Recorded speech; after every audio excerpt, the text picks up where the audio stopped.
A little better. Lamouth. Looking, dude, I don't know. I mean, I am not gonna lie, I woke up and saw his little rant, and I was just like, what the fuck? You know, that kind of got me in a minor tizzle, but then I kind of chilled after I was working, and just kind of like, yeah, I mean, this was, you know, then Tyler honestly kind of put it pretty eloquently. And then I come back, and I see he's still going off. It's like, what? Okay. I saw some, like, victim-blaming shit in there, too. It was just like, yeah, but you also need to realize, guys, so you seem to miss the point that, like, you know, the fact that you unite on these issues is what causes these bigots and haters. And it's just like, huh? Just odd, to say the least. So, yeah, that's, I just don't know what to tell you of that one. Just strange. That he had, like, such a hang-up over it, and apparently, like, losing friendships or something. Like, what, like, I don't know what he was talking about that. Like, he's definitely not exactly putting any context to it too much. Makes it just a little odd, to say the least.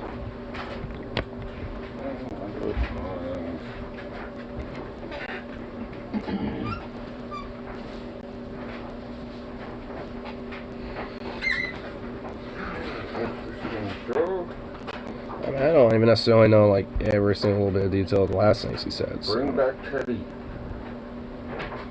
Here, let me see. I like about past presidents, Teddy Roosevelt. You gotta love him. He's like the original libertarian. I mean, not exactly, but... Oh, wait a second, I don't have a smoke.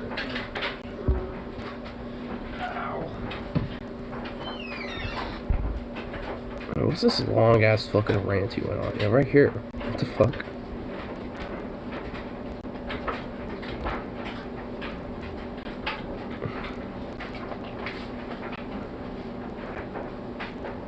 The flawed structure of military groups that doesn't leave much room for unity between groups.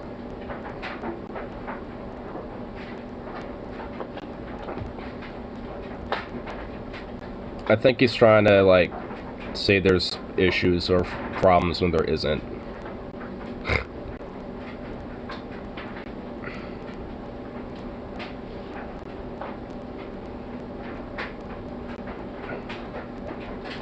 Oh my god. He got triggered over the fact that, like, trans rights and shit were being kind of, like, pushed and advocated for. Like, good lord. That honestly really just kind of says a lot more about him than anything else. Now that I'm looking at it. Like, jeez, that is so fucking random. It's like, oh my god, this shit's just you triggering me and fucking just ruined my day. It's like, well, it's like, honestly, it makes sense why I kind of plopped off a little bit and made the whole point about, like, you know, the quote, we're here, we're get used to it, you know, mindset. Because, yeah, we're not here to fucking, you know, placate to, you know, to people like you getting triggered. Like, they're not there, you know, to placate people like them. If anything, them being triggered, like, you know, like he was about it and shit, it's literally more of the reason for it. So, he's being an oddball. I mean, honestly, homeboy Tyler and shit, he fucking, like, laid that out pretty flawlessly, in my opinion. Like, he said it probably, like, honestly, I couldn't have said it better myself, so. I mean, I think it's now, because he actually has direct experience, you know, considering that he has a sibling that's trans, so, you know, it's like. I think, you know, if anything, he would be the best when it comes to actually explaining that type of shit to someone like Logan. So, that'd be my guess.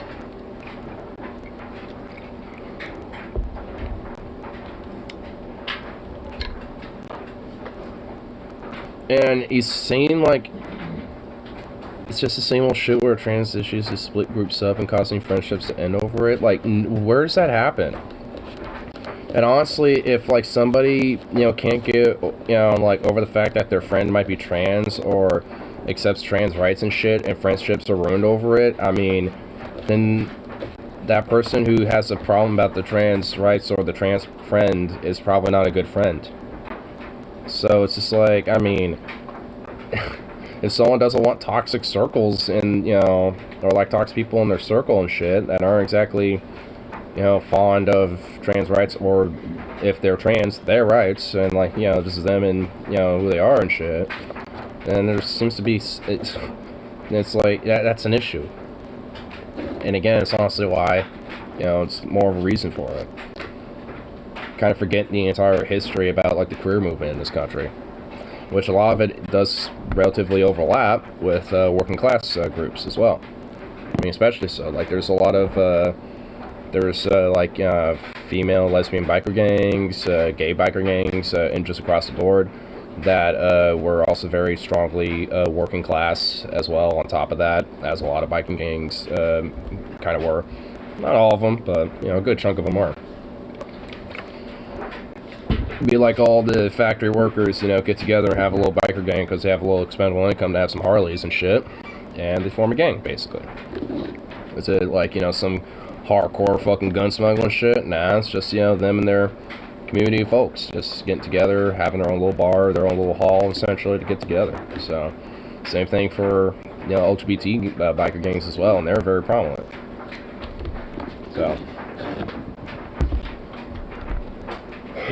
I mean, Stonewall, I mean, that especially is a very big prominent piece of, you know, queer history in the United States, considering that there was literal fights and clashes between cops and LGBT people. Like, just imagine seeing some, you know, cross-dresser just fucking, like, smacking the shit out of a cop. Like, that happened at Stonewall. A lot.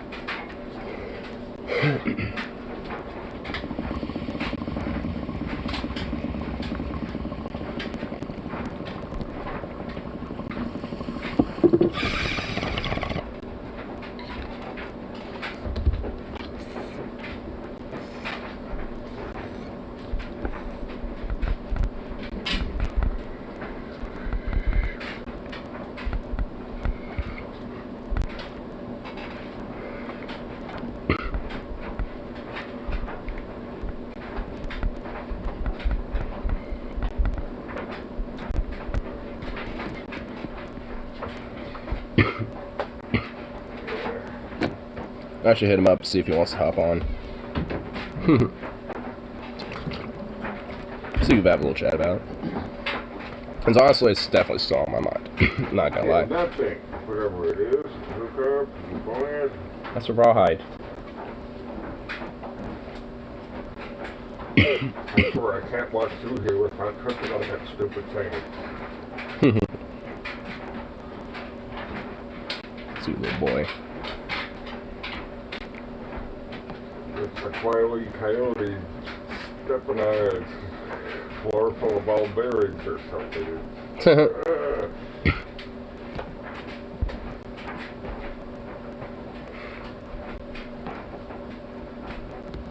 Yeah, you're worse than Bandit, you big bum. Oh, he's just a silly boy. He's just a sweet boy, that's all. There. Make sure to get my shit all showers. There we go.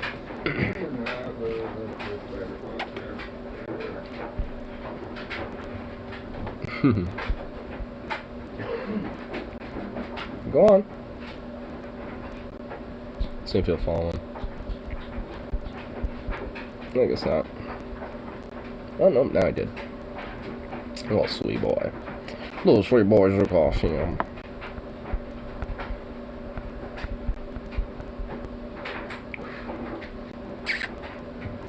Took off. Come here. Oh, look at you. That little rawhide mouth, so cute.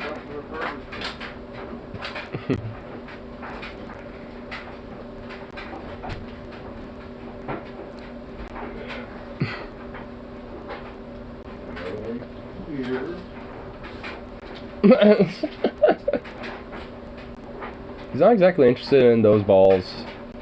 He very much prefers the footballs. Although just outside the door there was a lamb chop. So. What's left of one? That's kind of the key. What's left of one? There ain't much left on that. You never grew up with lamb chops. Well, it's enough to... Well, I'm starting to know what it is now. I've actually looked it up at this point. It was like a cartoon character. It was like some kid show, kind of like a Mr. Evidently, Mom liked it because when I showed her lamb chops and what happened to it, she was like, "No, poor lamb chops." She was actually sad. It was like, "Oh no."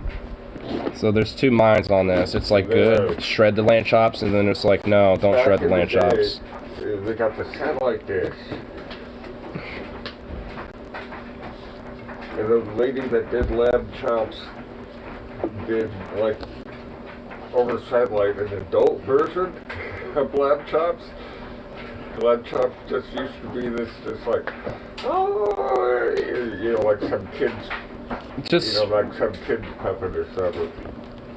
But the adult version, I'm just like, holy shit! I don't believe it. there's an adult version of lamb chops. Well, Rule 34 applies. It always does. Lamb chops had one hell of a dirty mouth.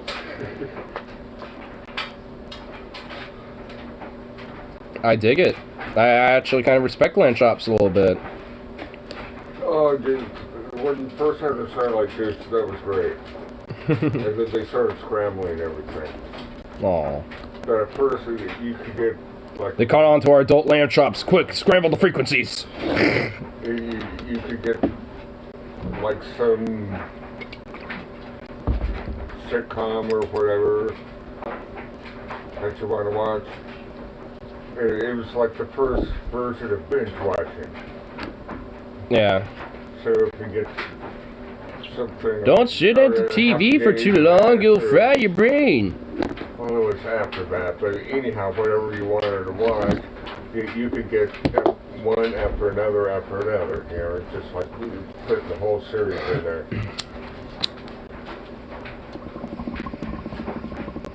There's a satellite download, so they have the whole series for the season, and you could just play one every week.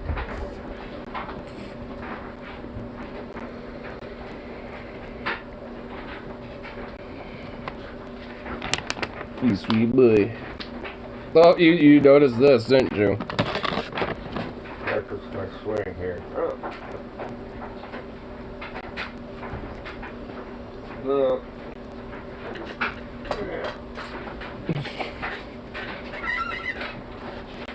Ow. What type of goal you're trying to get here? In between Zukov? Oh, there you go. Oh, you're too mean. Ow. My head's ball. Hey, boy.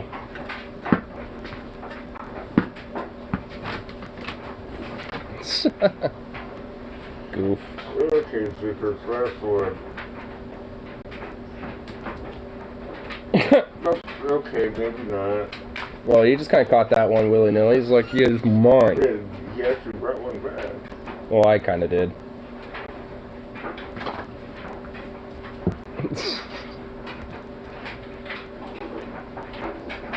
You might want to watch out, or it might crack you on the schnoz if you're not careful. silly boy. Just saying, keep your schnoz a little bit away. It'd be a good idea. Nah, he needs a good little snoz poking every now and then. He needs a good poke every now and again. Oh, dude. Learn his He little came, place. like, this close from Curly earlier, but... Okay. I was going to golf that for you. Super. Hey, you bum.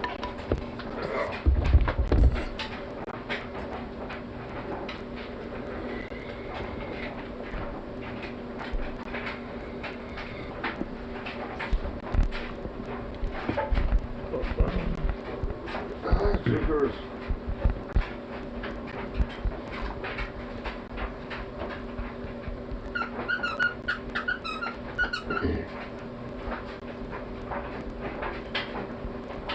Yeah, you like to chase balls.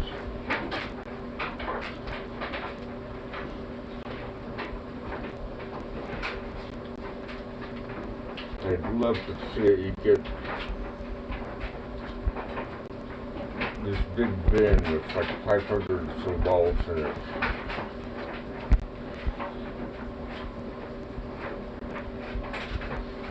Open it up. Oh yeah, just have like a huge ass bucket where it's, you know, it's like endless balls for the dog. You can kind of tell that they want to try to have like a multitask mind and try to go grab all of them, because they see that with Zukov too, but they're so one-track minded, just, you know, biologically, they just, they can't, yeah, they can't comprehend it. They're only used to one. It's like you can tell they want to try to multitask, but they can't really quite comprehend it because of, you know, their little, you know, sociology. Zookers and Coopers together at the same time. I bet you that would be crazy. It probably would.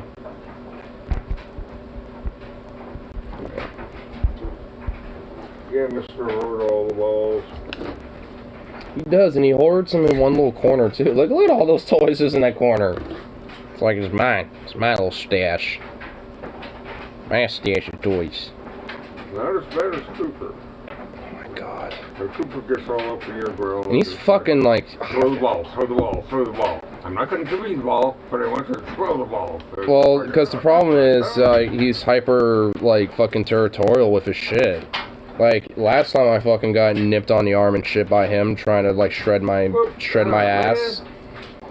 Like, when Cooper tried to shred my ass last time, it was because, you know, apparently I got a little too close to one of his toys and got jealous that, you know, Zukov is being played with and attacked me over it, so...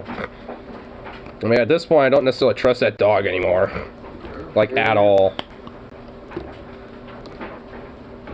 I mean, like, Coops is not exactly trained.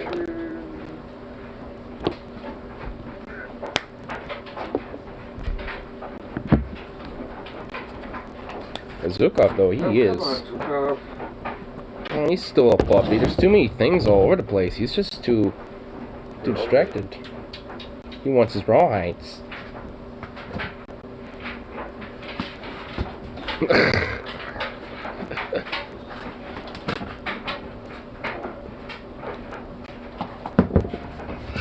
Oh my god. Little dork. Little dork. Yeah, you big goofball. Goofballs. Yeah, no, like goofballs. Yeah, no shit. Oh.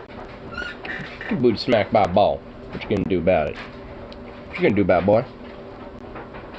It's not the ball, it's the dog that was following it.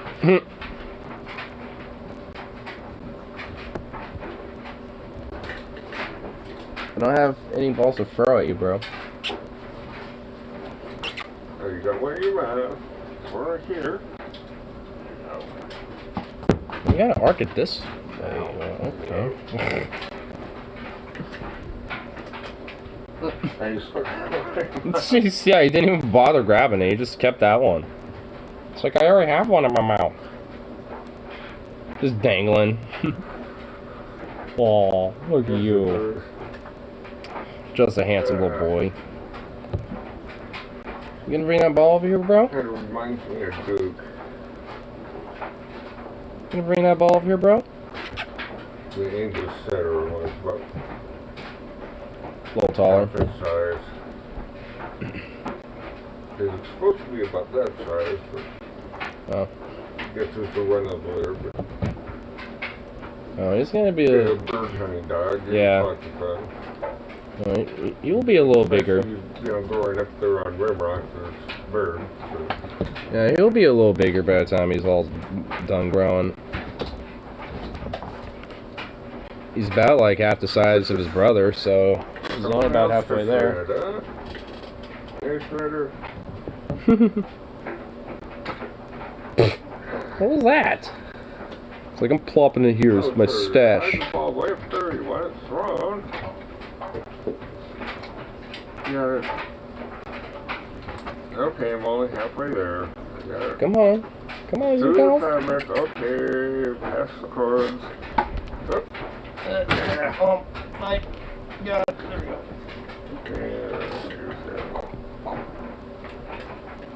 Okay, I got him square in the face. Just right in his little face. Put you in your little place, boy. Ah, no. Little prick.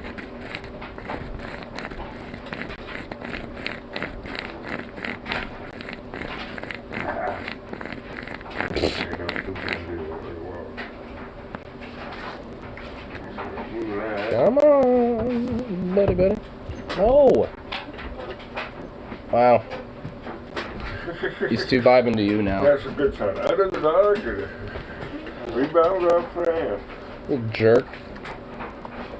You're attracted to him now because he's the one chucking everything. Little prick.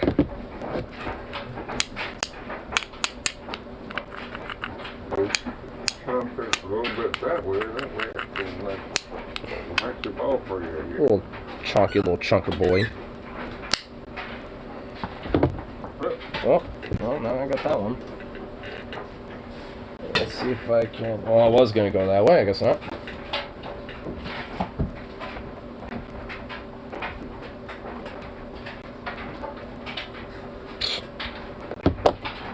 Well, that was pathetic, bro. College they had this huge fluffy cat. Oh, like a Maine Coon or something? Very long, sharp claws. Sounds like a Maine Coon. They're big and very extraordinarily fluffy. Everyone sit there like playing a video game and you wouldn't believe you'd laugh at this video game, but anyhow, it was great. Yeah, for back then. Check off. Give me a little tweet. It's a little bit above pond. Come here, bud. Or ashtray. Yeah, it's like a home video game. Like one of their, other than pond. Careful. I think it's one of the first ones you There can you go. actually get a cartridge. And stick it in there and play the game. What do you mean, like a Atari 2600 or something? Yeah, Did it have cartridges? I forget the name of it, please. You went through this maze, and it was dark, so you could only see a little bit. And if you get certain, like, skulls, or you find, like, a little treasure chest, and it'd light up the whole map for you, or, some Like other game? stuff. And you have to be careful occasionally when into the big monster. But What game? Everything was just, you have to run away from the monster. I'm not getting an answer out of this. Just like big squares.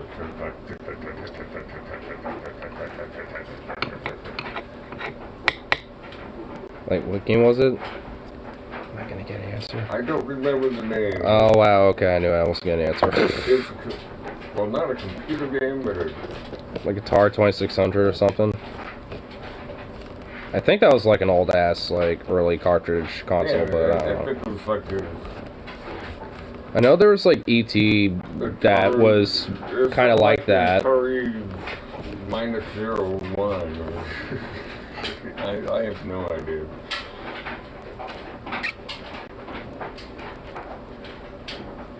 You have to look through the instructions to see whatever was on the map, whether it was good or bad. You want to go through it or you want to run from it. It's just like a couple of big honking squares. That was a fun game. What are you doing? For back in the days. Come on. You dork. You dork. Dun, dun, dun, dun, dun. Come here. Sick off. You. Stop. Here. Oh my god. Fuck you too, bitch. Probably he's the kid. I'm Bruce or Curly. With a little bit of Cleo mixed in.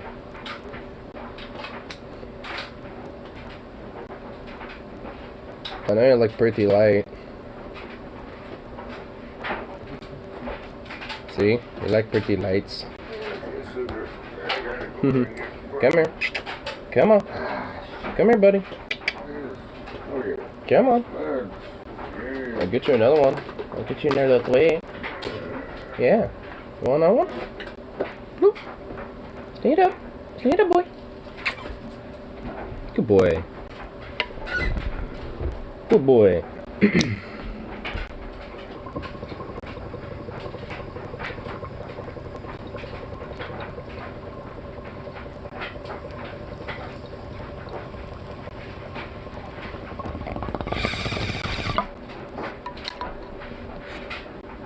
Oh my god, that dryer's getting really annoying. That dryer's so annoying. Get the fuck back in here. What are you doing? Goof? Yeah, goof? Look at you. You're silly. A silly boy. A silly boy indeed. Anyway. Boast a lot. A little background music. Usually like to have that.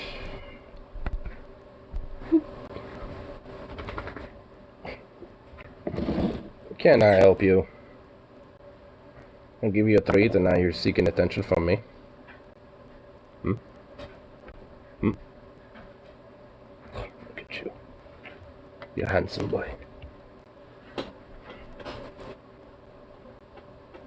You do this every time. Why? Fuck you.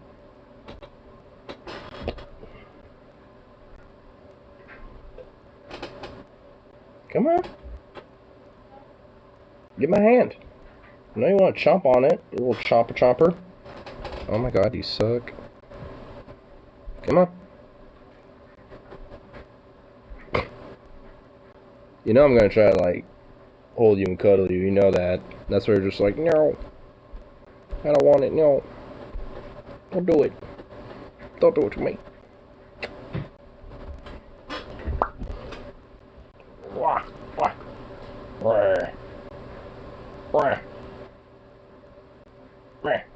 Oh my god, you're a lame. You're a lame ass doge.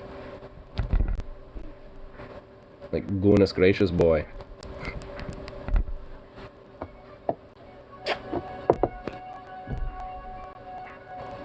Why don't you bring me that rope? The guy right next to you is right in front of you. It's like right beside your feet. You do that.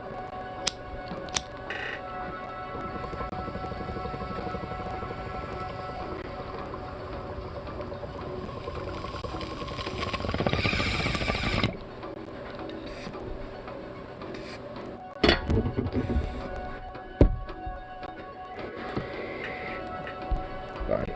Be distracted. In fact, it's probably good for me anyway. But you'll be distracted. Well, now you're gonna paw at me as soon as I divert my attention to you. Fuck you. Don't do this to me.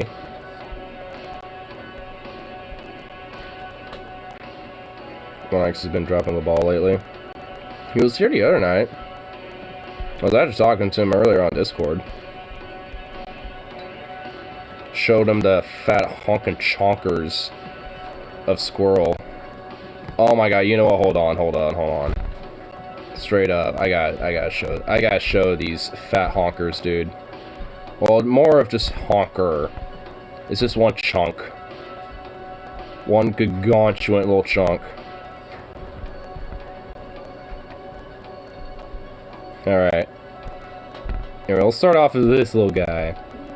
So I got some update pics on, you know, these little squirrels and shit, but you know, I got this cute little guy just doing this little thing. The Hooters of squirrels. Yep, it's this bad boy. Look at this guy. Look at this fat fuck, dude. Look at this fat little honker. Just a honk. Just a chonk machine, dude. Like the fucking Theodores of squirrels, bro. Look at this honker. Just a honk machine, dude. Chungus, the absolute chungus of chunguses. Look at that little fat head. It's like there's no arms. There's just stubs. There's just these little stubs. It looks like a literal loaf of bread. It's like a nice little small, like little loaf. Just his little feet. Just cupping a little nut like that. Oh my god, it's so cute. Ah, just like, what the hell? Just a fat little thing. And just so, it's just literally so round. Just a round, big ball indeed. Oh my god. This is the last pick, but this is my favorite because it really just accentuates the roundness of this chunk. This absolute honker chonker.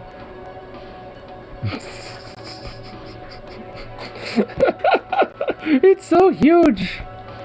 Such a big little guy! Just a honky chonky boy, that big fat little squirrel is.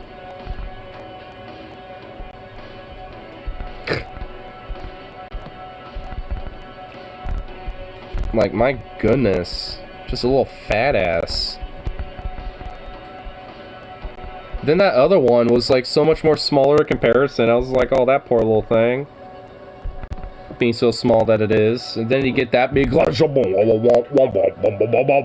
like, oh god. It's like, damn, son.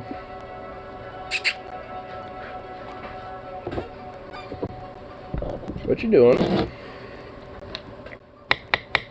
What you doing, boy?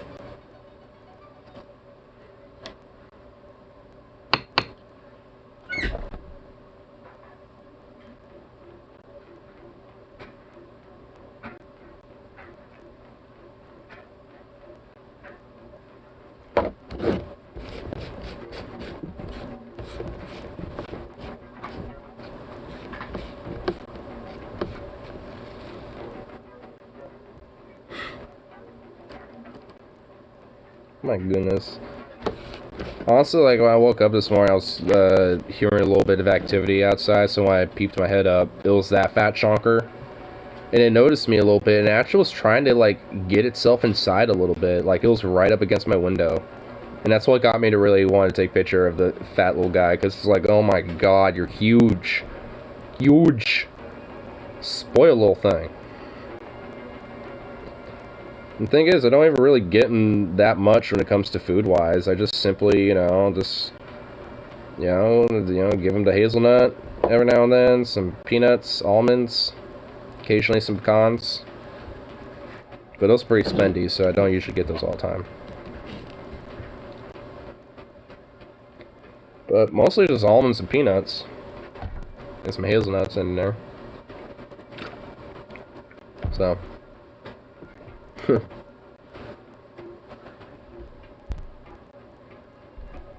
But, oh. Just chunk. Absurd. Just chunk, indeed.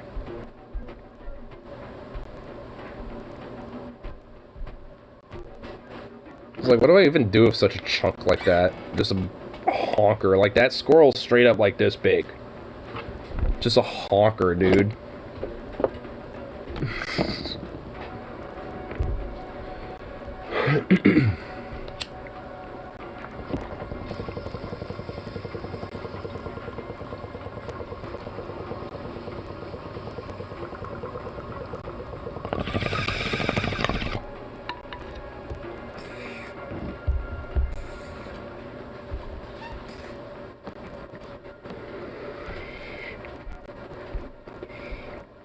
I'm also thinking about that story of the fucking squirrel that like terrorized 18 people in a Welsh village for like 2 nights, like 2 days or some shit. And I'm just thinking to myself, like, yes, this is why we gotta befriend the squirrels. That's why you have to feed them, you know. You gotta create an alliance in order to be spared, you know, in the coming squirrel revolution. Like, a few of them are, you know, going a little bit ahead of, you know, schedule with this type of shit, but, you know, they're jumping the gun when it comes to squirrel revolution. The squirrel syndicates will rise up and shit, man. I've communicated with them, you know, and given enough time, you know, you get to hear their little, you know, you get to understand that language a little bit, and you're like, yes, yes. They've told me their plots and schemes. No more will they get ran over by fucking dumbasses that don't mind the roads. No more will people have cats that just, you know, terrorize, you know, their squirrels on every daily basis. The squirrels will rise. Nature's animals want retribution against us if ants collude, we're fucked. They already kind of do. I mean, they kind of indirectly, just by invading your house for food. And unfortunately around here, that tends to be kind of a problem, because whenever it rains a lot, they like to come inside, and sometimes if it happens to just be kind of really warm on a summer day, they'll come inside anyway because it's a little cooler and food. So if there's like nooks and crannies in your house and shit, yeah, you'll have problems. It's not every year, but every now and then there'll be a bad fucking ant problem if we're not, you know, careful about it. It's like every year there's always like some pestilence and shit that, you know, just makes itself awry.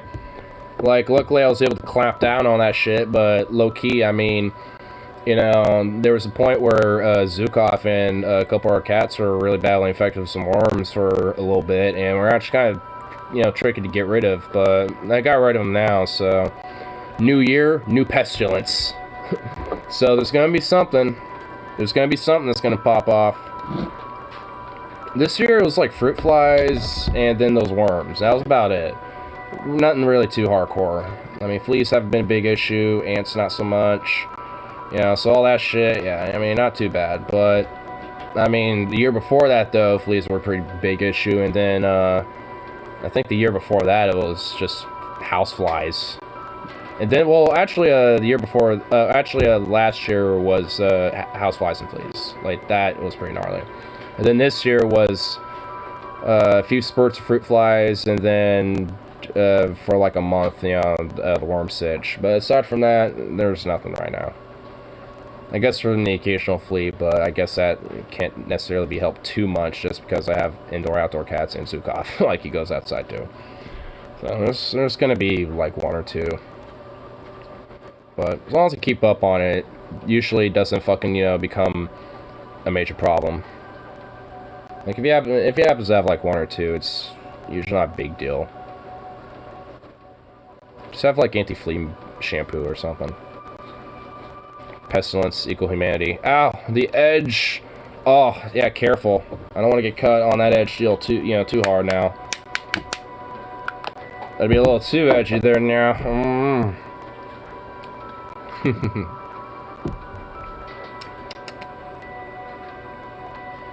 Do you wake up to them carrying off your food to the sound of playing trumpets?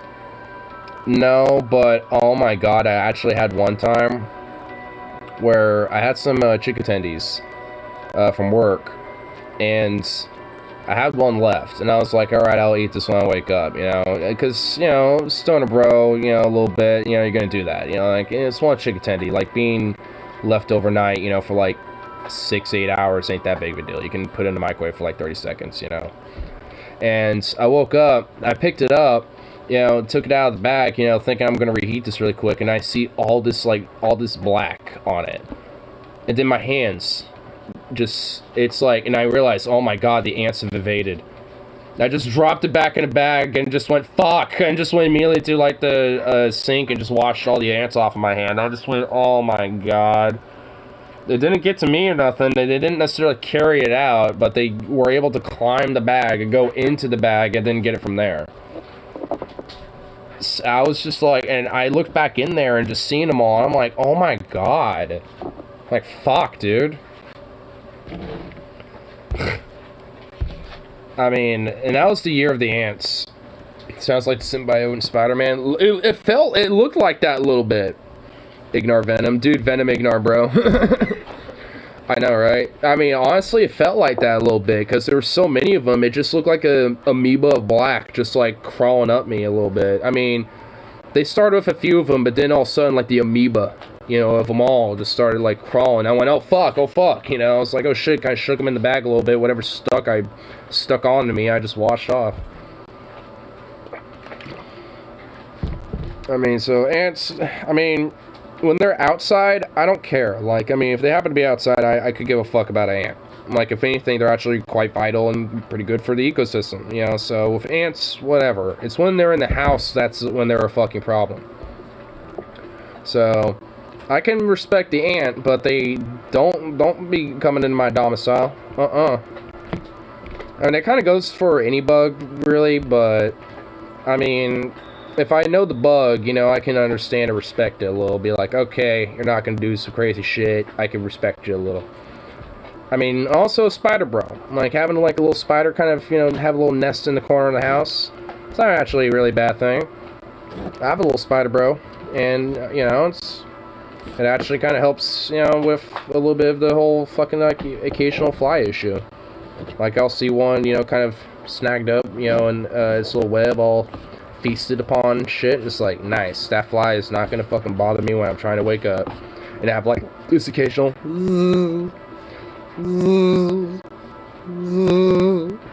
like, all this shit. Like, you know, so you gotta, you know, having a little spider bro ain't that too bad.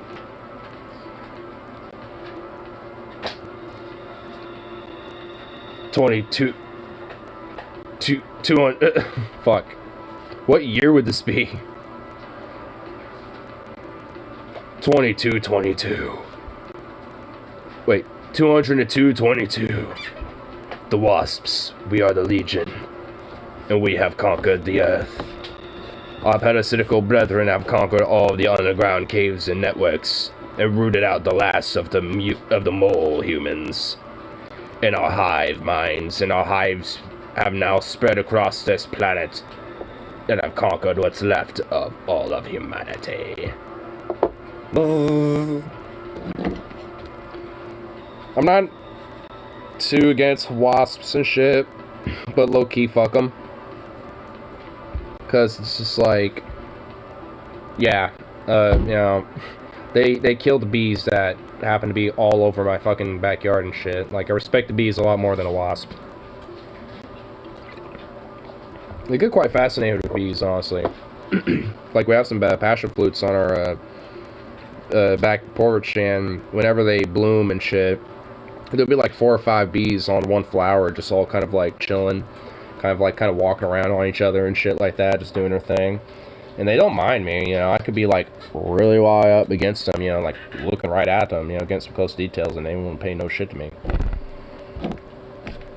Like, bees I actually respect and like.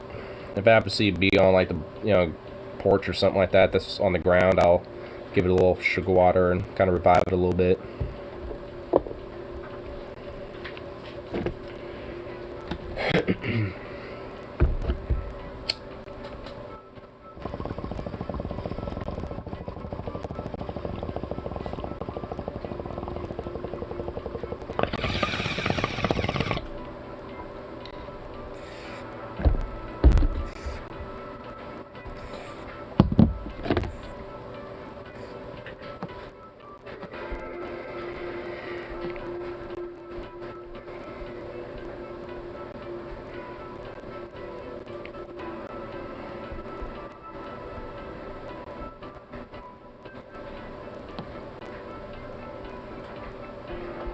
So I'll write different things on the tube, not too much.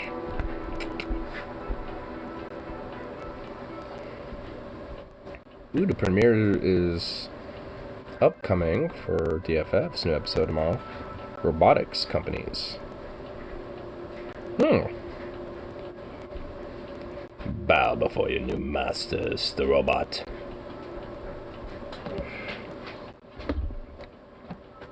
Gotta set a reminder for that, so I can watch that. Because I, for one, welcome our robotic overlords. If we as a species can learn to embrace them.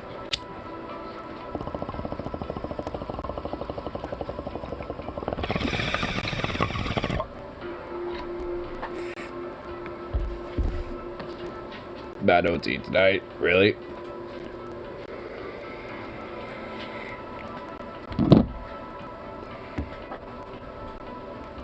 I got a little OT to myself. Like, because they're trying to do hour cuts despite the fact that there was a lot of fucking, you know, like holiday profits and shit. And they just can't afford having hours or whatever. So now our, like, closing shifts are 9:30 instead of 10. So I got out at 10 today, versus like around 9:30 like it has been. And it's just like, it's like I guess now I technically worked some overtime, working a usual shift. Like 30 minutes of OT each night, like if you think about it, if, you know, I'd clock out at 10 every shift instead of 9:30. So up to over 100 hours this pay period of some holiday pay. Oof, nice. Yeah, with the holiday pay, it's actually been kind of a blessing because I still have a pretty decent chunk of change on me right now. So I'm hoping this coming paycheck will also be somewhat the same. Just because of, you know, New Year's and all this other shit. So I'm hoping, because that'd be nice. Because then, you know, I can just cash all that shit in the bank and actually fucking, you know, OT only applies to over 40 hours a week in Oregon, not over 8 hours in a day. I know that, but that's why I'm saying if I kept that up, because it's still 2 to 9:30, but if consistently done every single time, it would add up to, you know, to the actual fucking, to the hours and shit. Should have some mad money for tools. Same here. That's what I'm thinking. Because with this coming paycheck, I'll just literally put like 250 of that money aside. In fact, I should probably put at least 100 of that aside right now. And then this upcoming paycheck, put another like 150. Boom. There's my tool money. For pre-gaming, merch, whatever the fuck. I also need to make sure I pay you back too.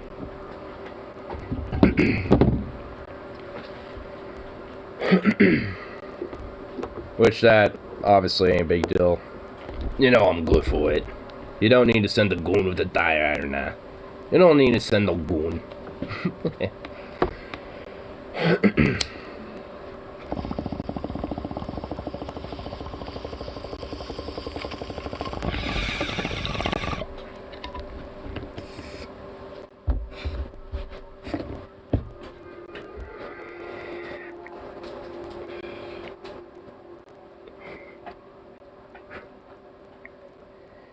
Plus, I should also start saving up for the end of April / beginning of May for Rage and Royal Blood too. Because hypothetically, we could probably do that. We just have to, at least for Rage, buy tickets individually. You know, it'd be expensive, but I mean, at least for me, it's like kind of nearing the maximum of what I'm willing to fork over for a ticket. But to me, it's still at least a little worth it. And for Double Dip and Royal Blood, I mean, that ain't going to be super expensive. So, they're going to be smaller venues for Royal Blood. And, you know, merch and shit like that isn't going to be too expensive. Plus, I'm only going to buy merch one of those nights anyway. I'm not going to buy merch both nights. So. But I might be able to Honda fit that. Probably won't be in time for Tacoma, but I might buy a Honda Fit that looks really good deal. Hey. If you can get it in time for Tacoma and shit, that'll work out. So for the Double Dip and Royal Blood, which concerts are which? Because obviously I'm assuming one's in Portland and the other one's going to be in Tacoma / Seattle. Will be $90 total for 2 nights. I'll cover gas. I'll put at least a little bit for gas too. So 90 entirely for Royal Blood, plus 150 for a Rage ticket. Oh, that's 240 right there. So, oh, that's doable. Yeah, so at least for me, that could be doable. That could be manageable. I have to penny pitch in between everything. My internet had to be resurrected. No worry. You're not necessarily missing anything important when we're talking about our future concert goings. Seattle's 4:30, 5:01 is Portland. May 2nd is Rage. And where's Rage at? Portland or Seattle? Because if it's in Portland, at least it makes it easier. Because I was thinking if it was Portland first and then Seattle, and then, you know, Seattle again, we could just have a little weekend in Seattle and just have a hotel or something. Which will be a little more spendy, I guess, you know, because of hotel and shit, but, you know, having a little mini weekend out in fucking Seattle is pretty cool. I've done it. Like, when I went to see Nightwish and have VIP tickets, I seen them in Seattle last time I saw Nightwish. You know, we just had a hotel for 2 nights, and one night was concert, and the first night was us just going there. And, you know, and before the concert, we just went to Pike's Place, explored Seattle, just kind of went everywhere. Did a mini weekend in Seattle in early December. Well, no. Rages in Portland. Okay, so Seattle for a night, and then Portland for the other nights. Okay. Well, that makes it even easier, honestly. So, I'm down for it.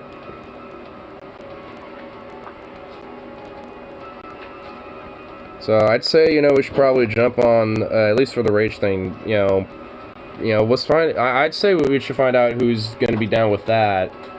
And then who's down for the Royal Bloods. I'm assuming that pretty much everybody's going to be at least for one of the concerts for Royal Blood. I don't know who's all going to be double dipping with us, but we need to figure out who else. Yeah, like honestly, before we jump to it, we need to figure out like the whole specific game plan of numbers, you know, because at least logistics, it doesn't seem too hard. You know, Seattle for, you know, the 30th, and then just stick in Portland, you know, for the other 2 nights. That's very doable. Yeah, so it's just more about like how many people are gonna go, so we know how to deal with that.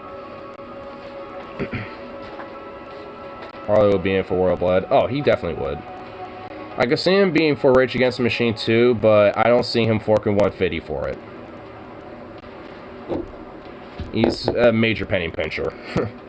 Well, selectively. I'm adding an asterisk to insane selectively. Because sometimes he isn't whatsoever at all. And then for some shit, he is. He's really weird about it. Maybe he gets good tax returns. Oh, that's true, yeah.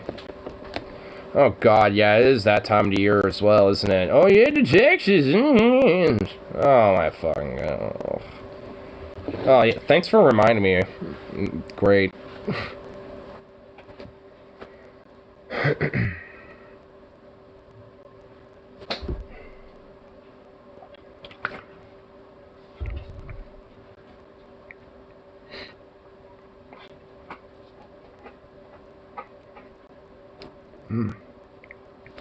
And that Southern Comfort whiskey and Dr. Pepper is such a good fucking combo. That's such a tasty hazelnut flavor that I did not expect out of it, but so good nonetheless. Maybe you should get just a refund. I doubt you'll make enough to owe. Yeah, I definitely don't.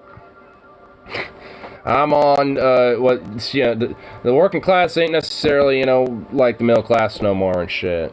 Like, it's kind of, you know, the poor and the underlings now.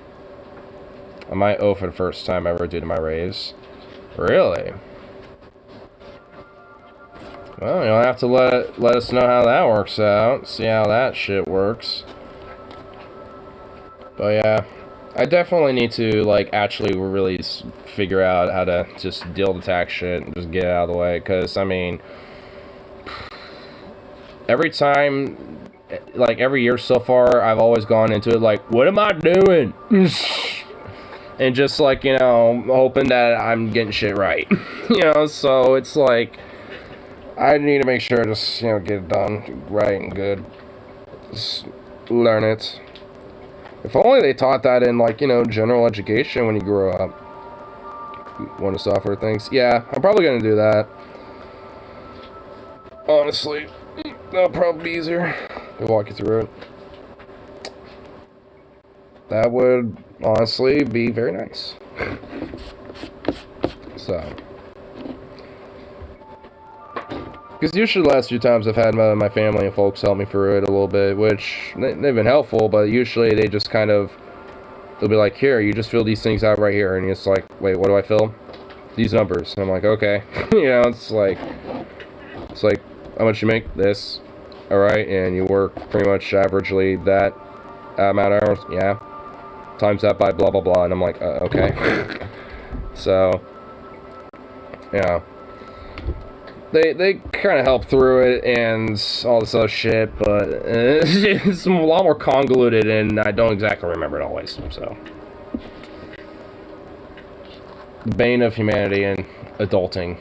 Taxes. It's all theft, I say. Theft!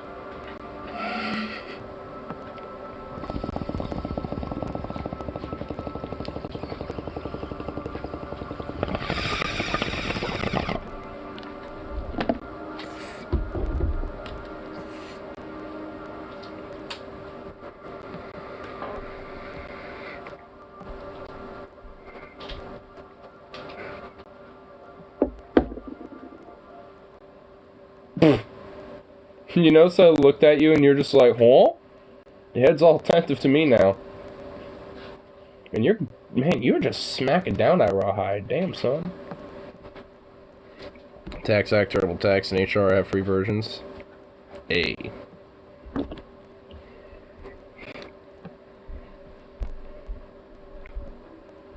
I like it.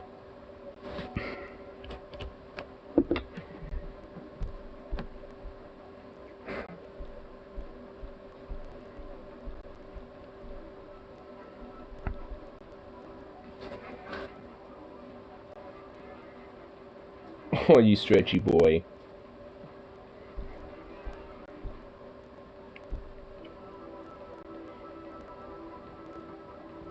Oh, you're so handsome.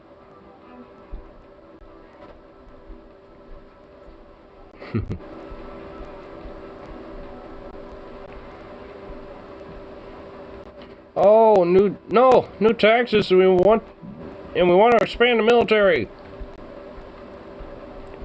But wait, wouldn't that be theft? You know what's kind of interesting about the whole, like, taxation and theft thing is that, like, in a weird way, there is at least, like a little merit to it, but it's more about, like, where it all goes to, more or less. Like, because, yeah, I'd argue that, like, our taxes go into the, endless military budgets and shit. Yeah, I'd consider that, a little bit of theft of my taxes. But when it comes to things like healthcare or, science, research, and development, or infrastructure, shit like that, like roads, for example, and all that other stuff, like, CB, that's not, theft by taxation. Like, I mean, at least to me, it kind of depends on, like, where those taxes go, and, when it comes to that broader argument. It's not, like, absolutist to me, where it's like, all taxes is theft. It's like, no, not all of them. I mean, hell, honestly, I think, certain types of taxes can actually, just in a general level be that way. Like, sales taxes. Like, I think there's some argument to be made that, yeah, that's kind of like a, tax theft type of thing. They charge for state. Oh. Well, boo.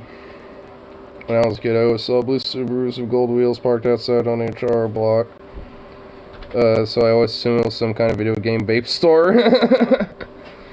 You know what's funny? I always see, I also see blue Subarus with gold wheels around here. Either that or, like, orange wheels or, and, like, some other color. Like, there's usually, like, some combination of colors like that. Yeah, let's say one of these people's houses are burned down. Sorry, mister. We put out the fire, but we wouldn't want to steal from you. Yeah, I know, for real. I mean, it's just like, yeah, like, you know, when it comes to that, like, you know, those are actual services that benefit. So it's like, if anything, that could probably be argued that those types of taxes are investments.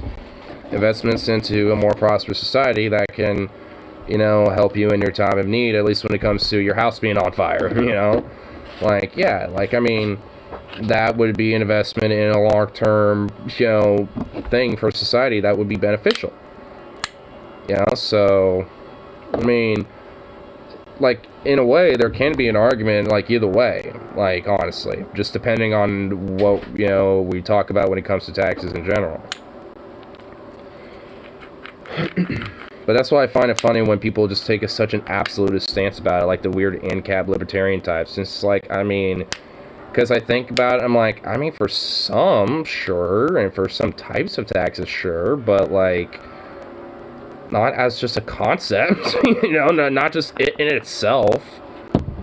So it's, you know, I just find it's kind of silly that, you know, people will take it to such an absolute stance, because then, you know, if they took it to such an extreme, they'd realize, uh-oh, I don't think they'd be too fond of toll roads and having to, like, you know, hire some specific private, like, fucking fire department, you know, that probably gouges you in fucking prices and shit, you know?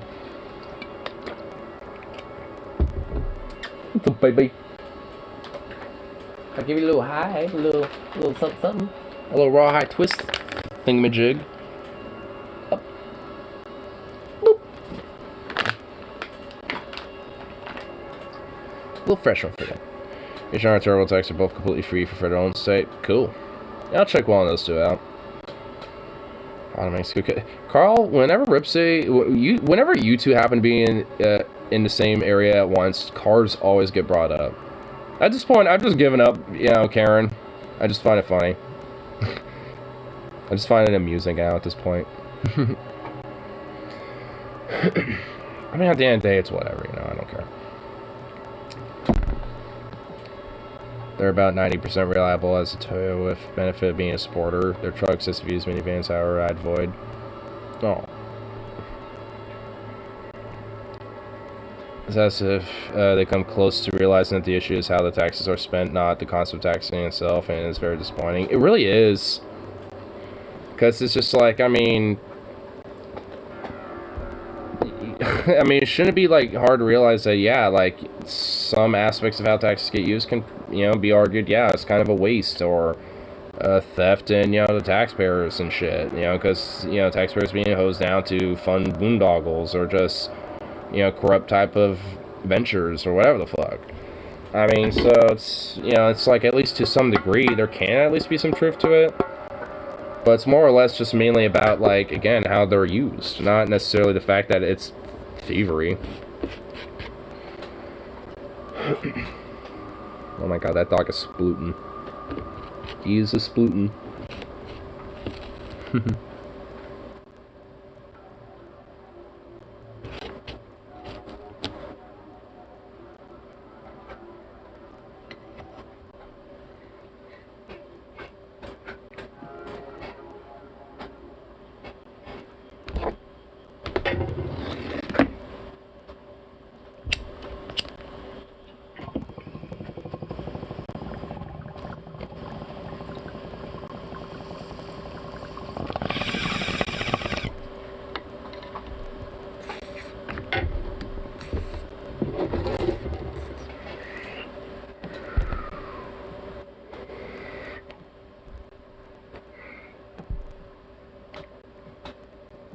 Let's go. Cop drove an old military. Oh, oops. Hold on. There we go. Military Humvee, not a Hummer, a little Humvee. That was restored and painted with police coat of arms by the auto vocational program. Oh my fucking god. You're gonna spend tax dollars on that? No, it's for real. I mean, I guess it's nice that he was actually kind of a cool guy and let you do that type of shit, you know? Honestly, I notice when it comes to, like, school campus cops, they tend to be, obviously not always, because there have been, like, you know, videos of cops being utter pieces of fucking shit, you know, to kids at, you know, schools. But it was, you know, for like my experience, like the school campus cop was like one of the actual like more chill administrators that were there. Like, actually, you know, like everybody, regardless of their background, I liked walking up to the guy and approaching him and talking to the guy. You know, he was a very, actually, you know, chill, approachable guy who wasn't, you know, he was just, all he did was just wander around, you know, just saying, hi, how you doing? You know, to, like, pretty much, like, every kid he'd walk to. You know, walk past by, basically. And, I mean, and at least for the vehicle he drove, it was just a standard fucking, you know, cop car that the rest of them had. I mean, which still looked like, oh, extra dextra, you know, in comparison to, you know, what we got going on here, which is kind of more sleepy in comparison to, like, Portland. So you got, like, this extra dextra fucking, like, you know, rails and fucking, like, you know, what you can tell are a little extra, you know, thickening of armor plates on the fucking exterior a little bit, you know, of the vehicle and shit. You know, just kind of like, you know, what you probably expect from, like, the PPB. Or, like, or some shit. Not like the old sleepy-ass fucking, like, Milwaukee or whatever the hell. It's just like, what? I mean, so, and also they got, like, some sleek-ass, like, full black, jet black fucking, you know, cop cars, so when it's dark and late, you know, at night or whatever, you can basically have them hiding and you will never even notice it until it's like too late. And it's just like, really? Like, should that even really be a thing? Like, if anything, there should probably be a law where it's like, you know, all police officer vehicles, you know, need to be, you know, at least very visible, you know, regardless of, you know, their shit. So they should have at least, like, white on them or something. Like, have it like a bright-ass, like, blue or fucking white. One to two. How much money do we save government fleet vehicles for Toyotas, Hondas, Ford, Dodge, Chevrolet? That to me doesn't matter as much. I don't care. Like, just have them demilitarized. Like, I mean, you know, like, I'm not against making sure their vehicles are fast or, you know, safe and have, like, extra safety measures and this and that shit. Like, I ain't necessarily against that. Or having the windows and the vehicle at least be somewhat bulletproof. Like, I'm not against these measures for these, you know, vehicles, but, like, holy shit, like, these, you know, police departments go extra fucking dextra, then they get, like, armored APCs and, like, literal fucking Humvees and shit. It's like, what? It's like, I understand SWAT maybe having, like, one or two of those, but not, like, a whole fucking fleet of them. Like, I mean, honestly, even then, that'd be questionable to me. It's just like, maybe, you know, it's like, depending on the, you know, the police department, like, for, like, maybe LA, I can understand maybe having, like, one or two APCs, you know, as, like, for SWAT specifically, and they're only called when SWAT specifically is called, you know, depending on the specific case, you know, you might not even need it, you know, for certain SWAT cases, so it's just like, I mean, you know, like, you don't need all this shit, and even then, I can honestly fucking, you know, see an argument, you know, even with these bigger departments, you know, them not needing it. I can at least maybe understand it a little more, but even then, they probably don't need that shit. It's probably a little overkill, I would think. LAPD has its own child molestation unit, and I'm sure it does very little to actually help the kids. But they have their own fucking, like, gangs within the LAPD, like, where they, you know, segment off, you know, like, certain, you know, PD officers in LA, you know, to certain little areas and shit, where, like, specific, you know, gangs within, these areas, you know, fucking operate.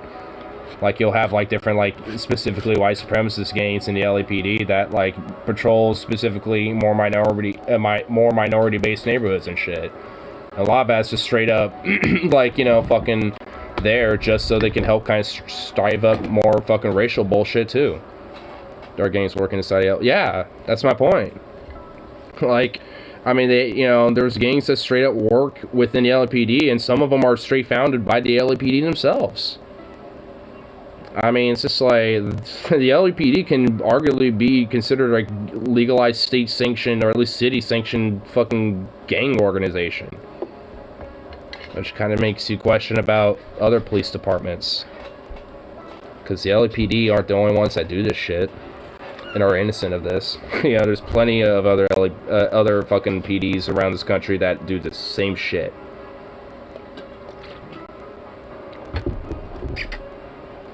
You want outside, don't you? I shouldn't trust you, but alas. Oh my God, it's raining.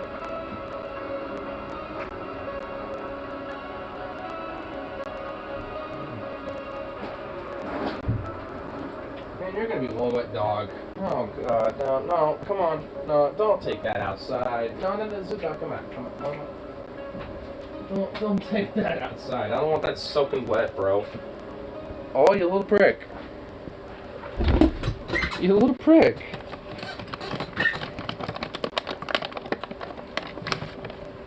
Oops.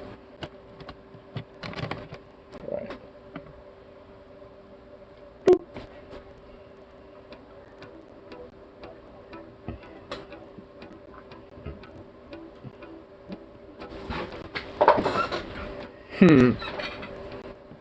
I remember back in Iraq, military oversight was finding American gang graffiti. We were in Baghdad, and it was because there was gangsters in the army. Yep. I think there were straight up, like, I remember seeing photos of different gangs. Some, I forgot. Why do I have a chunk-a-lunk? Huh? Why do I have a chunk-a-lunk? I don't know. I have my own little chunk right here. Yeah. And I have fat little mini chonkers, you know, outside doing their thing. They're probably asleep. Well, yeah, they're asleep right now.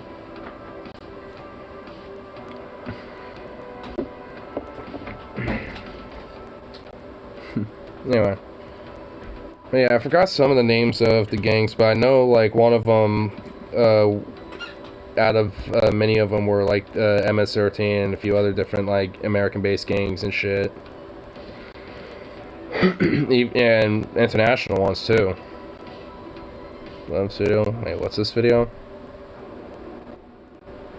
There was still some moving going on.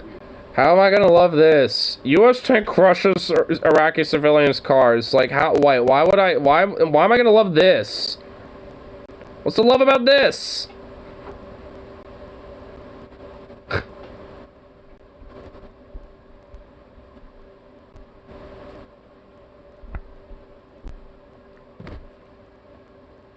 I mean, the first comment basically just summarized it. Great example how to turn a group of civilians into the enemy. It's like, yeah, no shit.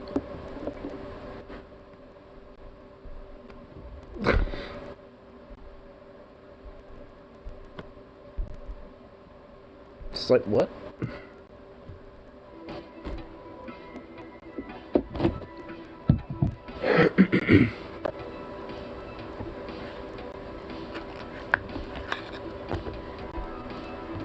Defend Iraq guy stealing wood from abandoned buildings during the occupation, sitting around with his car 10 times, steals taxi drivers, so the car was his office. Jesus Christ. Oh no, he was stealing, like, fucking scraps of wood. Let's destroy his fucking livelihood by wrecking that fucking taxi. Fuck you, bitch. Yeah, we totally didn't make you a fucking militant. We totally didn't just make you a fucking insurgent.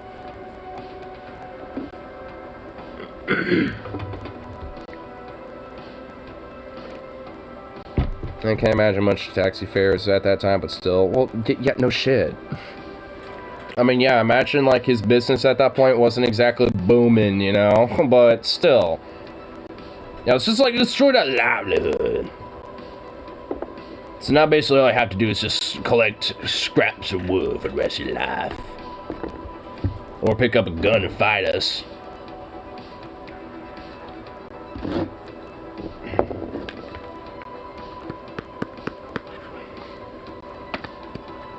Died, he became a surgeon, he probably just tried to kill someone. Jesus. I mean, that's one bleak way of looking at it, but I mean, it's probably a possibility. I like to think he, you know, didn't. He probably cried, you know, a little bit, because, yeah, that I'd probably would too. But then that cry would become fucking a cry for war, a little bit, low-key. Be like, nah. I'm gonna find that specific Abrams tank that fucking crushed that shit and burn him, you know, myself, bitch. Boom. If not, well, I die trying. Oh my god, there's wet paws everywhere. Zukov, you wet boy.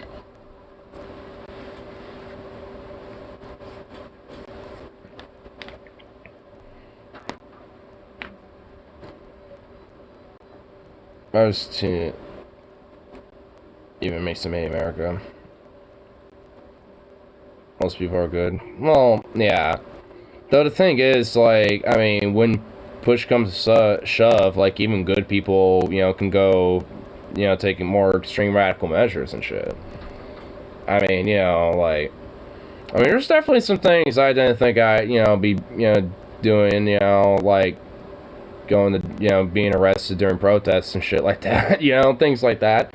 Like, there's definitely been some, or, you know, being literally, like, in a fog of tear gas, you know, haranguing it out with fucking cops and shit, you know, and all that. Like, I mean, didn't think I'd be doing shit like that, but, I mean, you know, in a lot of people's eyes, you know, that's terrorism and shit, you know, even though it's not. If anything, arguably, it's cops that are doing that shit. You know, but nonetheless, or the partisans that fucking, you know, lick up their boots, like the Proud Boys and shit. But, you know, it's just like, I think, you know, honestly, when it comes, you know, to even with good, you know, people, not all of them, of course, but I think, you know, some of them will at least have a feeling. It's like, you know, maybe if to other people might not be the case, you know, it's like, well, you know, for the good, at least, you know, myself and shit, and, you know, whatever left of my livelihood there is, I want to fight to keep it and shit. I don't want this, you know, done to me again. You know, so, maybe not necessarily be a quote-unquote insurgent or a fucking, like, quote, terrorist or whatever the fuck. But, you know, probably had a rifle, and then, you know, at that point, you know, because, you know, it's like, well, you know, if there's a fight going on and shit, you know, and if I can help, you know, because I don't want these, you know, fucking occupiers, you know, fucking destroying any of our other livelihoods. I mean, you know, in his eyes, he's doing something good. And, you know, because, you know, to that person, they think that, you know, he wants to, you know, be a good person, try to do something that's, you know, good for him and his community there. And at least in my mind, you know, I'd probably, you know, consider that justifiable, considering what the fuck happened to his fucking car, you know?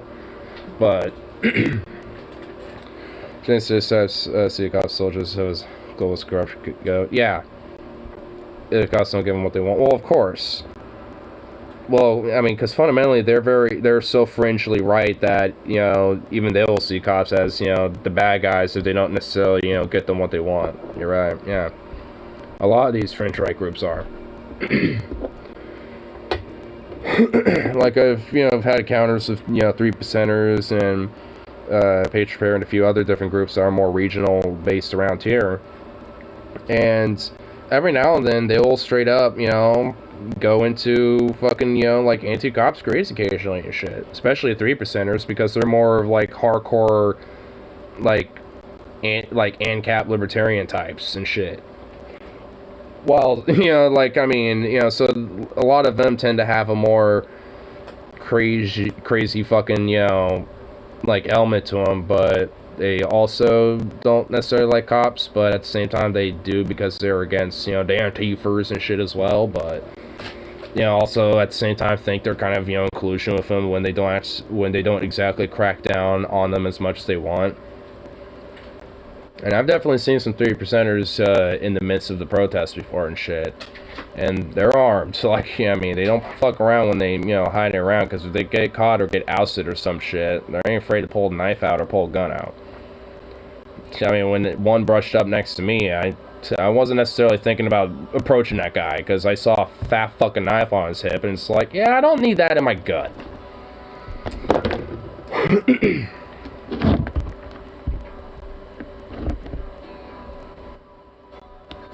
Westboro Bachelor, so one organization I think that was hated by almost everyone, left or right. Yeah, pretty much.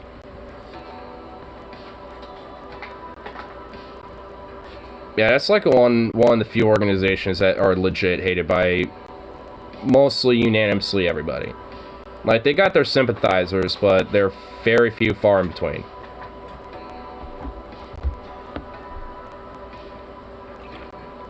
I can see, like, the Ted Cruz types, you know, kind of secretly endorsing them while publicly being like, I don't know what they're about, but if they, do these hateful things, then they shouldn't be doing that, but I respect what they say, or some shit. Imagine what the Westboro Baptist Church will do if it was a gay soldier who was married. Haven't they actually literally, like, done that? Hasn't the Westboro Baptist Church straight up, like, gone to, like, funerals of gay soldiers, weddings of gay soldiers, and not just soldiers, but, like, just people in general, and fucking straight up, like, will harangue the people there, like, at either the weddings or their funerals and shit, and it's just like, I mean, only, like, the lowliest of scumfucks, even if you straight don't like gay people, like, I mean, only the lowliest of scumfucks would do shit like that. Like, I don't, like, even to the worst, like, if Ben Shapiro's, like, child or some shit just, like, suddenly, like, croaked or whatever the fuck. YouTube disclaimer, that's hypothetical, just for the fucking scenario.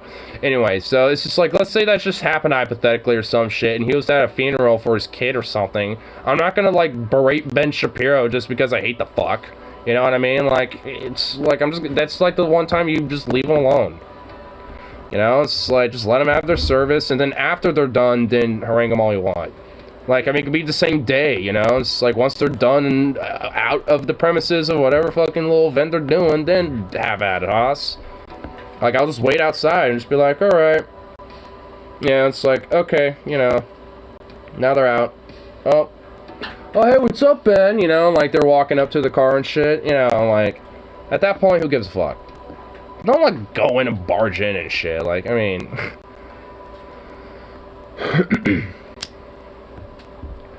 I mean, that's definitely, like, kind of some more lowly scum shit.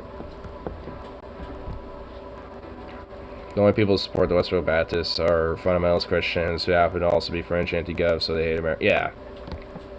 Which there happens to be, them dotted throughout the U.S., especially in places like in South and Midwest.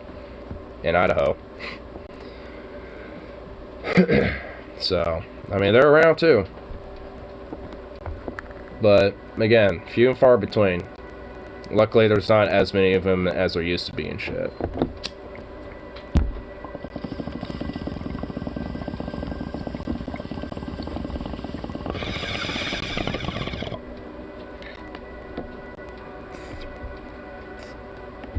I mean, that's definitely one good thing about the U.S. right now.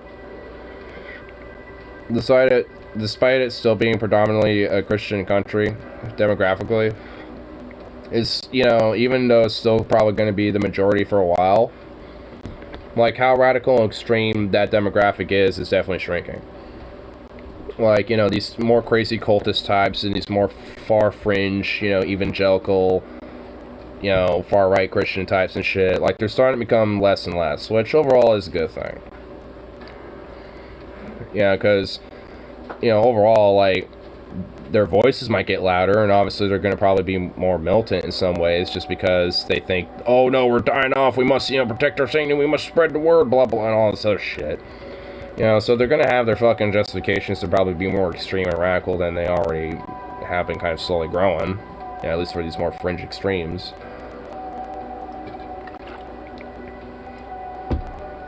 People in the South generally support the military. Well, most people do. Like most people that I know, aside from my friend group and some of my coworkers, like, most people I know support the military too. I mean, my roommate does. My dad does. Most of my folks do. Like, most of my friends don't. Like, one of them only half does. Like, he obviously understands the problems, and the bullshit of, like, our military, but he kind of has the counter of, like, well, we need to at least have it strong and blah, blah, blah, and actually, like, rework it and sustainably change it so it actually is something for good. He tried to be more of a benevolent interventionist, military type, which I don't know how that would work, but, he tries to have a little bit more of a, like, soft talk approach about it, I guess, which I don't know how that would really work out. So, it's like, but, I mean, like, it's more like kind of half-assed, like, yeah, I'm, and sometimes, in some circumstances, I think it's okay for interventionism, but most cases, no. So I imagine, like, you know, considering Uyghur genocide, you know, for example, or the Yemeni genocide, he might, you know, think justifications for intervention in those cases. Which I can understand legitimately, but that's not going to help anything. In fact, that would make things fucking worse. So, not exactly a good idea. Bring the press! Or, and hear me out, people just aren't agreeing with you anymore? Yeah. I mean, like, with the weird whole, like, CRT thing, like, where, with the whole weird replacement thing, you know, where people think, oh, the whites, oh no, we're being, you know, they're trying to change history, just did it. It's just like, I mean,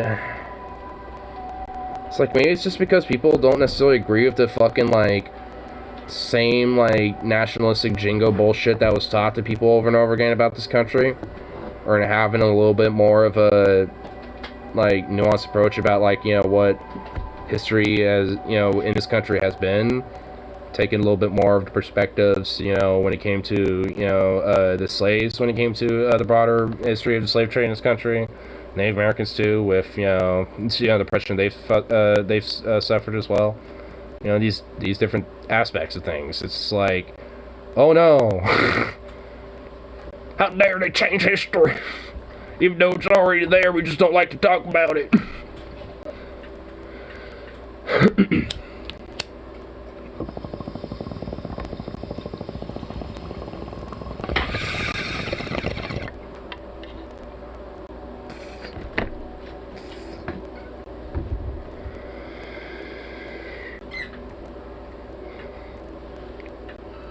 Relocate them, because as soon as we would leave China, they'd start going after them again. I mean, there's also that, like, hypothetically, let's say we do intervene, and it was, like, a successful one, where it's like, alright, yeah, you know, we, like, liberate him and all this shit, but now we are like, alright, we're gone. It's like,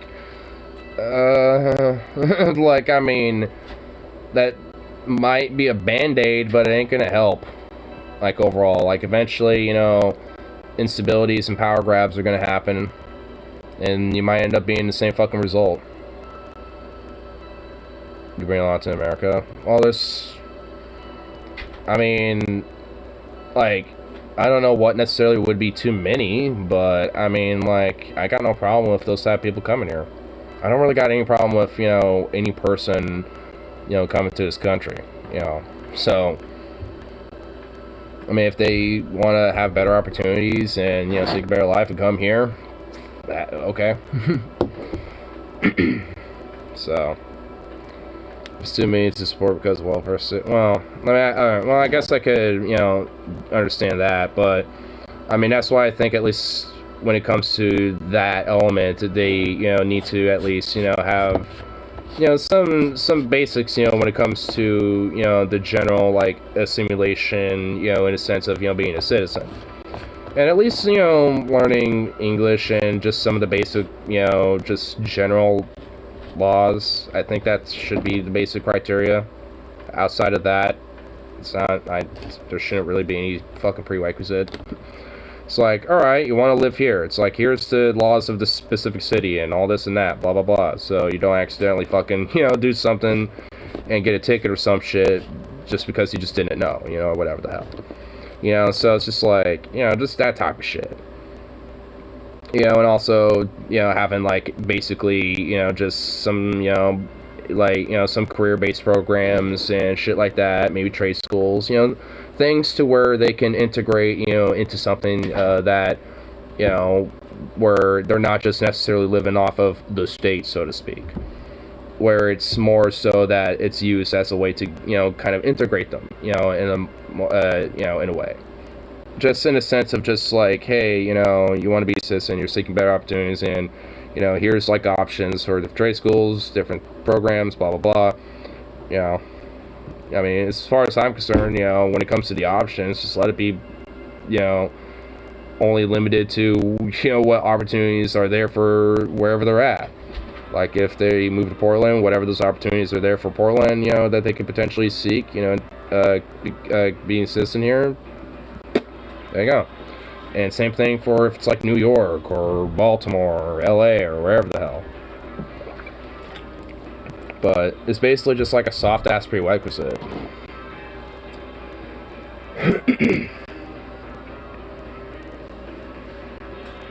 Little baby, did you somehow, like, close yourself off from the outside? I don't even really want you out there again. You're fucking soaking wet, dude.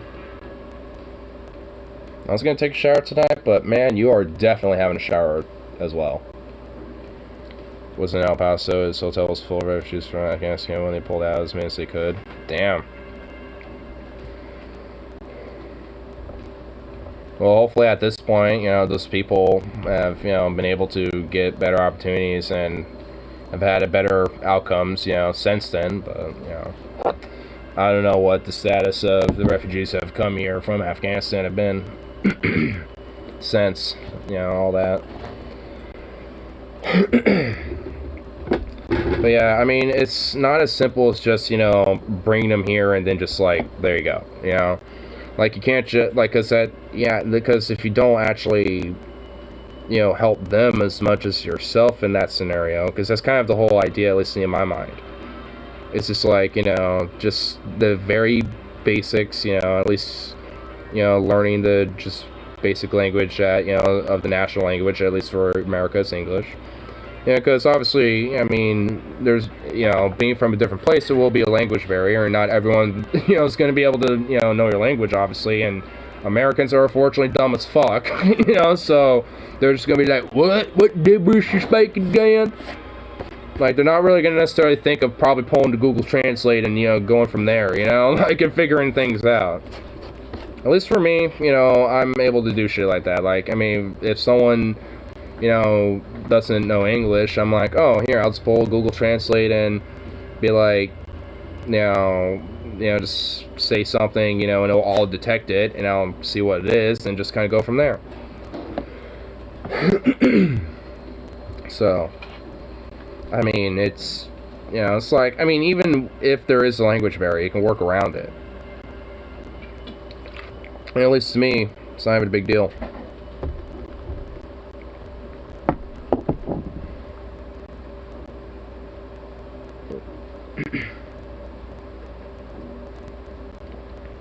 Your notes got a bunch of squiggles in it? Why, your notes got a bunch of squiggles in it? Sit up. Your door is open, dude. And you're trying to, like, be a weirdo. What the fuck? You're being unintentional. That's all you're doing.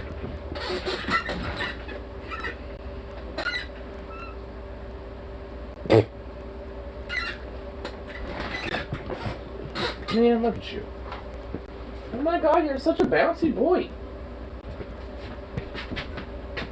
Oh, look at you, you're soaking. You're soaking wet.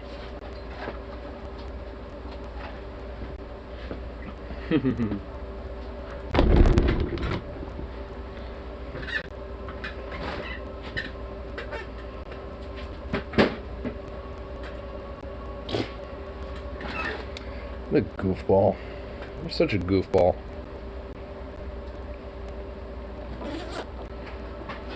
Who do you think will win? All Mexican cartels unified, or the Taliban and their allies inside Afghanistan? So including our groups from other countries? Well, that's a very interesting hypothetical. I feel like this is like the Deadliest Warrior hypothetical scenarios, you know what I mean? On this episode of Deadliest Warrior, a Mexican cartel, just generic Mexican cartel, versus the Taliban.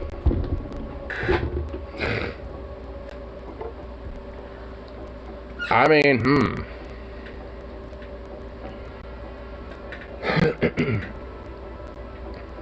Well, where's the setting? I mean, well, I guess it doesn't matter necessarily because they're both pretty somewhat similar environments. So, I guess, you know, I mean, so the environments aren't necessarily too different from each other. One's just a little bit more mountainous in a lot of places, you know, Afghanistan in comparison to Mexico. So, and not as, and at least in southern Mexico, probably, you know, more jungly and more forested in comparison. So, You know, there's some differences, but overall not too many. So, So at least environment-wise, it'd be relatively the same, so there's not too much of an edge either way with that, I would say. Both know how to play the environment to their advantages, so, I mean, honestly, I think that shit evens out. Weapons, both of them both got military-grade shit, and both of them know how to use them. You know, so it's more so about experience, and both are experienced. So again, that also evens out, in my mind.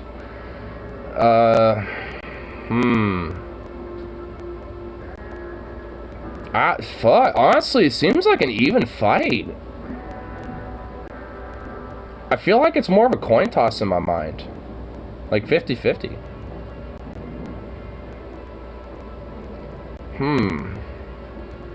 If I had to, like, put a little bit of an edge on one or the other... Let's say Mexican cartels use an old Mexican tourist city cruise ship to invade Afghanistan. So, Afghanistan, but again, like I was saying about environment-wise, there's not too much of a difference. But if we're talking Afghanistan specifically, the Taliban has an edge. Because they know Afghanistan, the cartels don't. So... Taliban has an edge then. So at that point, I probably would say the Taliban might have a little bit of an edge. Just because they know Afghanistan and the cartels don't. So, I mean, I would say everything else about them would probably even out. But outside of that, I mean, Taliban have a little bit of an edge. But if we're saying like the Taliban was going into Mexico, then it'd just be kind of the same thing, but the opposite. You know, the cartel have a little bit of an advantage because they know Mexico, but the Taliban doesn't. So it really kind of depends on where they're set, basically. Like, you know, where are they at? You know, like if they're on a cruise ship, like let's say the cartels are on the way to Afghanistan, but the Taliban fucking, you know, intercept their ass and shit and fucking raid their boat, then that can actually be anybody's game still. The environment don't really mean fuck all at that point, because it's just a boat. Like, both of them don't really have an advantage just outside of the cartels maybe knowing it a little bit because they've been on the boat. But, and had some time to prepare. But outside of that, I mean, you know, it's still anyone's game. Taliban inherited jets and helicopters but don't know how to use them, can't maintain them. Mexican cartels have money to buy as much old Soviet equipment as they need. Yeah, but I mean, I will give Taliban one thing. They're also known for like their prowess and their adaptability. So, you know, given time, you know, I figured they would be able to eventually learn how to maintain and fucking fly that shit and actually know how to operate them. I mean, you know, they've been so used to fucking, you know, shooting them down and shit, you know, they haven't really have actually had them themselves, so given time.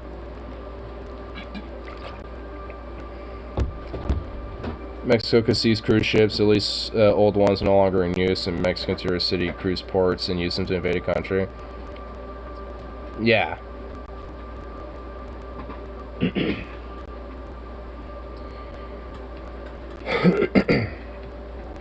I mean, we have to set, like, you know, who would win, though. We have to set a specific environment.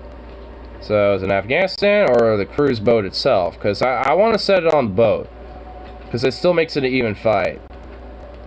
But if we're in Afghanistan, I feel like Taliban wins a little bit because they got the edge of knowing their environment. And both of them know guerrilla warfare. Afghanistan, well, see, I feel like Taliban might win a little bit. They both know guerrilla warfare tactics for sure. And especially if you know your environment, and obviously Taliban will know Afghanistan like the back of their palm. They're going to know how to use it to their advantage. Or better adapt to urban warfare. Yeah. So if they stay more inside like urban environments in the cities, they'd probably fare better. But as soon as they go into those mountains, and they're going to have to eventually, cartels are going to be at a major disadvantage. Country soldiers.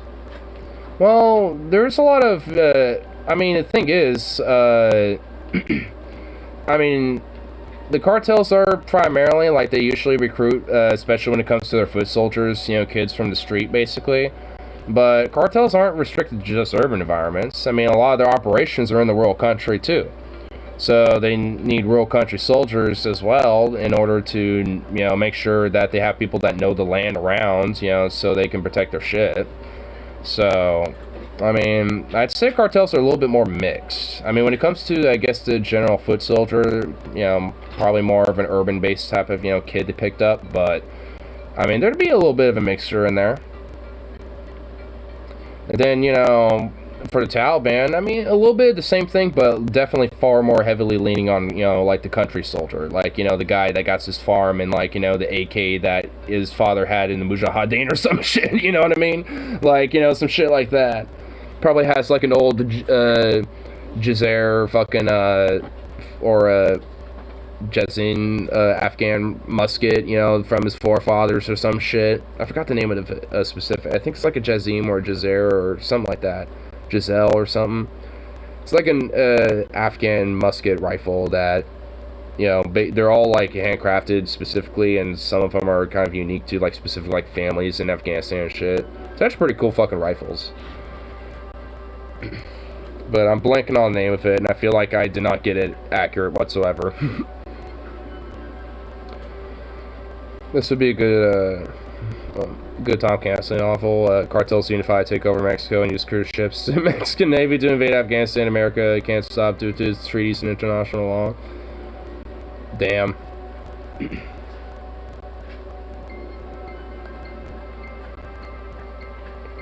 Taliban soldiers sell sacks of opium, hashish goats, and his 12-year-old daughter for a Kalashnikov and a Toyota Land Cruiser. Oh my god. I mean, yeah. The cartel would basically sell sacks of coke, hashish as well, but more just probably just pounds of weed. Maybe some goats. And instead of a 12-year-old daughter, probably just a few mules or something. For not a Kalashnikov, but probably like an M16, like decked out to the ultra decked bouge ass fucking, you know, tactical fucking shit. And then also probably a Toyota Land Cruiser. Giselle. Okay, yeah, Afghan Giselle rifle. It's a traditional musket. They had very long barrels and were very accurate for the day. The warrior was famed for fighting off Chinese Persians, British with them. Yep. Yeah, I forgot. I knew it was like Jiz something. Like, I knew it was that much. But yeah, Giselle. But yeah, they're really cool rifles. Like, every picture of, you know, different rifles you see are pretty much, you know, of, you know, unique rifles. Because they're not, like, you know, produced, you know, like, mass assembly line, like, you know, like a British rifle would be probably for the time. You know, they're all, you know, more specifically handcrafted at very specific gunsmiths. So the rifles would have, like, you know, signature crafts and, you know, art on it that would be from, like, the, you know, family that owned it, on top of, like, probably, you know, the gunsmith who made it, or both, you know. So, I mean, they're really cool rifles, honestly. Giselle rifles are really fucking cool to look at.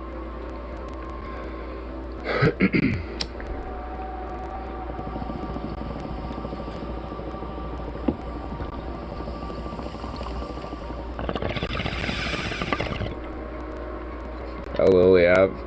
Oh, yeah. I forgot weapons with Vega McCollum. I know you know it, Garwolf, but he has a few videos on Khyber Pass weapons and shit. And what's weird, I honestly want one. Like, not to shoot it or anything, but just for the sake of having it, you know what I mean?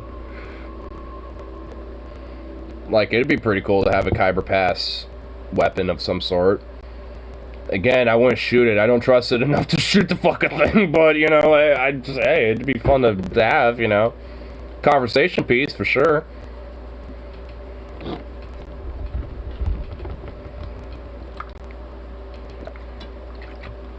The replicate specimens rifles with complex mechanisms. They didn't make them work right because they didn't have necessary parts, materials, or understand how they worked, but very well made.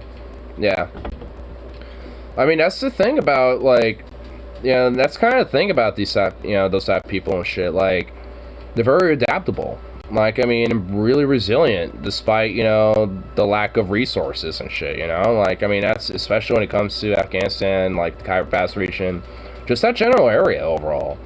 Like, I mean, you know, say what you want, but they definitely are a very resilient, you know, like, people out there in that region of the world. In that little hunk of world. That ball of dirt over there. Because, I mean, you know, yeah, they aren't the best, and they definitely don't work great, you know, but, you know, those Kyber Pass gunsmithing and guns and shit, I mean, they work. I mean, that counts, you know, and hey, they honestly are, you know, for what they are, really, at least aesthetically, well-made looking weapons, you know, and very interesting and very unique, you know. It's like, you know, it's not often you'll see something like that, you know. As clandestine small-scale cartel submarine factories out in the forest where cartels build tiny drug subs. Yeah, I've heard about that. I'm not surprised. Like, I mean, you can have little mini subs that can hold, like, 1 or 2 people and have, like, a little bit of a cargo bay or some shit. Like, they're not that hard to make. Well, I mean, if you don't know how to make a sub, then, yeah, like, it's hard to make. But if you know the schematics and the blueprints on how to produce a little mini sub and make your own little, like, jerry-rigged, like, your own personal sub, like, yeah, you can do it. It's not hard. If you know the basic, you know, mechanisms and all that shit that are needed for it. Sukov, the fuck is your deal? I do have some... Oh, the meats are in there. Fuck. What can I give him? I can give him a couple of these. And also the cartels, like, have legit, like, some of their own gunsmithing, as well. Like, not necessarily for, like, you know, rifles of, like, you know, Kalashnikov style or anything like that, but, you know, like, single hatchet or breech loading, you know, shotguns and rifles and shit. Probably. I mean, it would make sense, considering how much money and shit that they can do with that type of stuff, you know? Those never made many firearms, yeah. There's only one gun store in Mexico, and I think it's in Mexico City.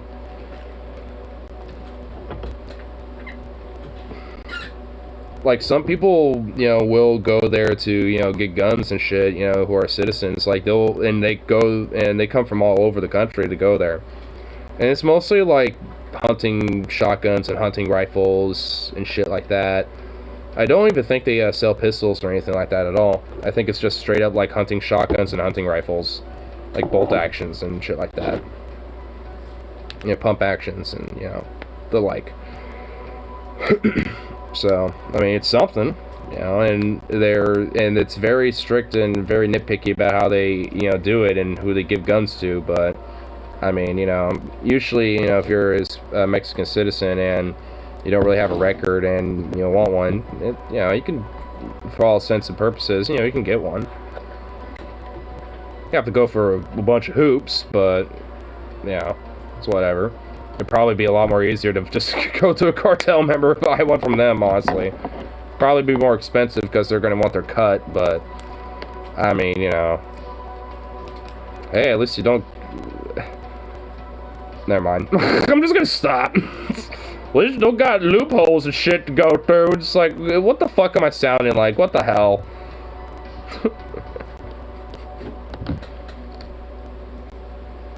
The RPGs, armor cars, grenades, things of that nature are from Guatemala military, Colombian military, whatnot. I mean, yeah, I imagine it's a lot of surplus that they are able to smuggle from, you know, different shit. Did a video on a Mexican company that made a fully automatic 22 pistol. That's pretty cool.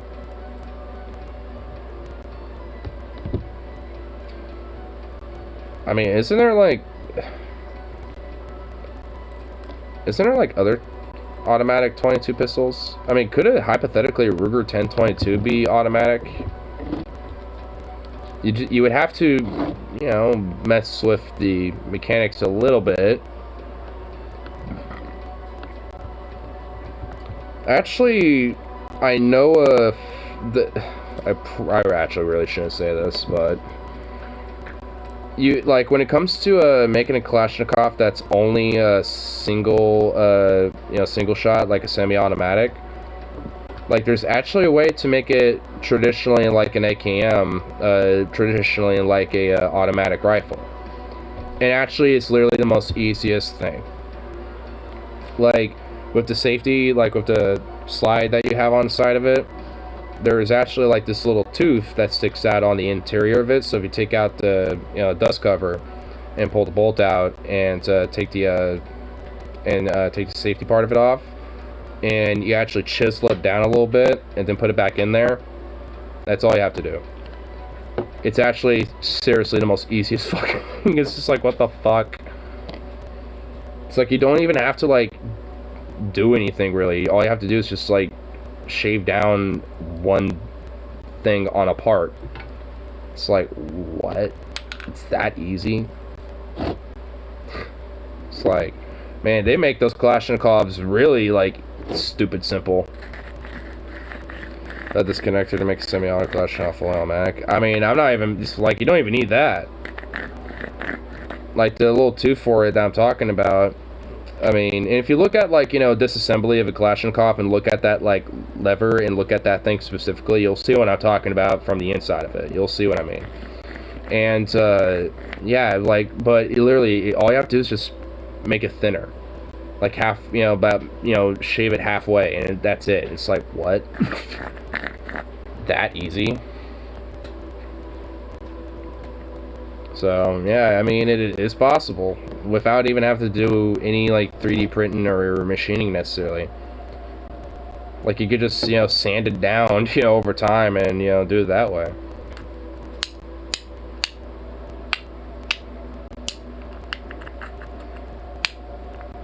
And, I mean, honestly, it's like, I wouldn't be surprised if, like, any type of Kalashnikov licensed style weapon, like, whether it's, like, a KMS or, like, a Yugo, Kalashnikov, or, well, I guess they're not Kalashnikovs, but, Yugo rifles, Vepers, or whatever the fuck, like, whatever type of Kalashnikov licensed, gun, I'm sure it's the same thing for those.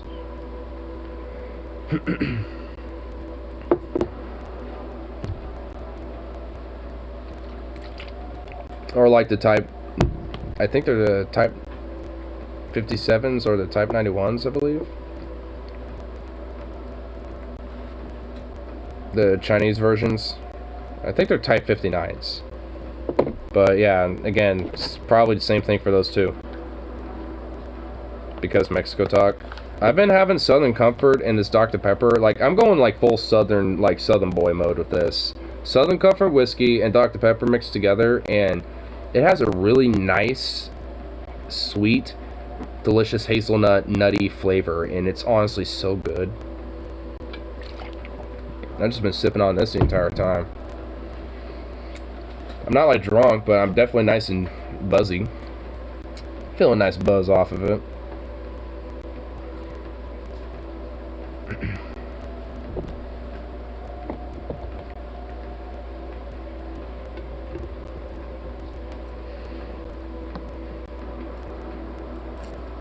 Zuko! What you doing, baby? Are you just getting wet, getting nice and soaked?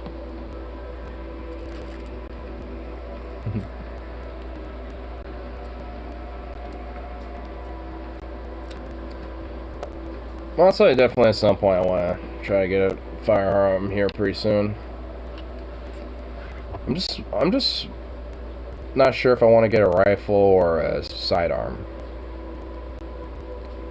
Because I have ideas for both. And I know different gun shops around here have what I'd want. Depending on where I look. You baby. Honestly, I'm not gonna lie. Like, having a Luger would be so nice. A PO8 Luger. I'm not gonna lie. That would be pretty dope. Not necessarily the, like, most efficient firearm, so to speak, but aesthetically though, you can't go wrong. I sold my AR-15 due to financial situation. Damn. Damn, son.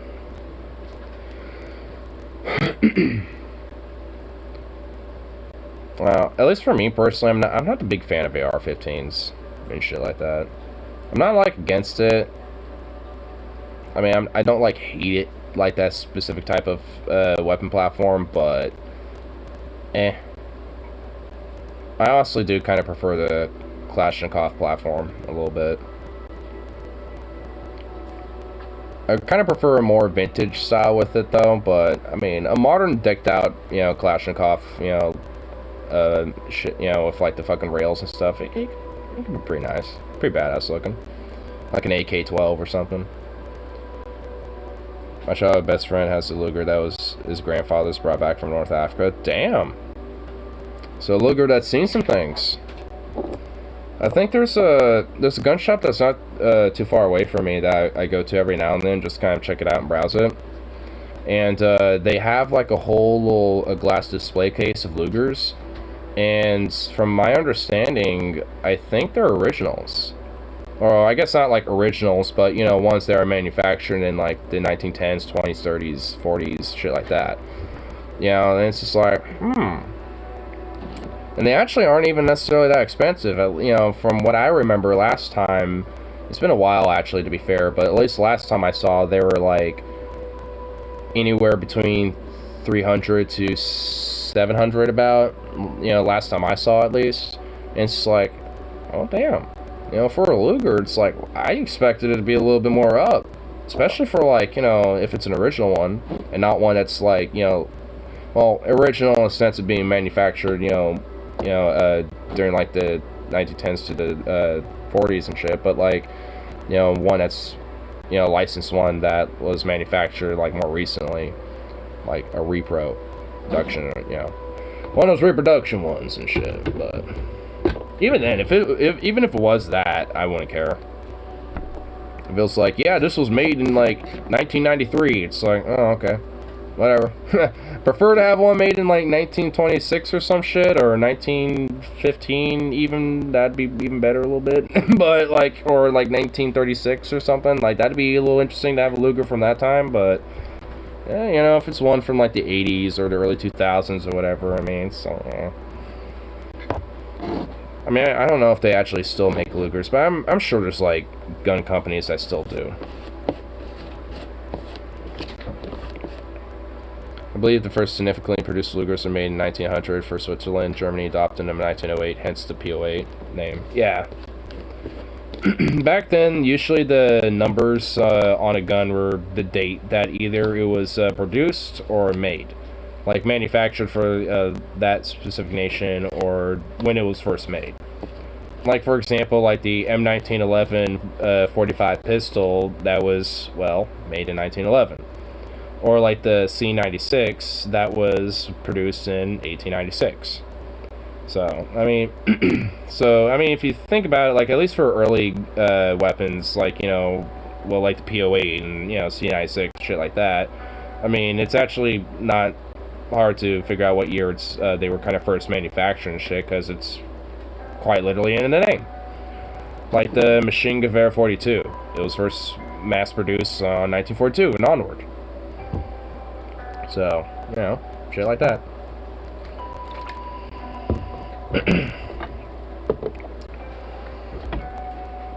Hey, baby.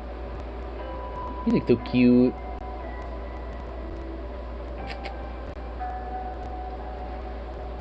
I'd rather have a C96. They still make reproductions.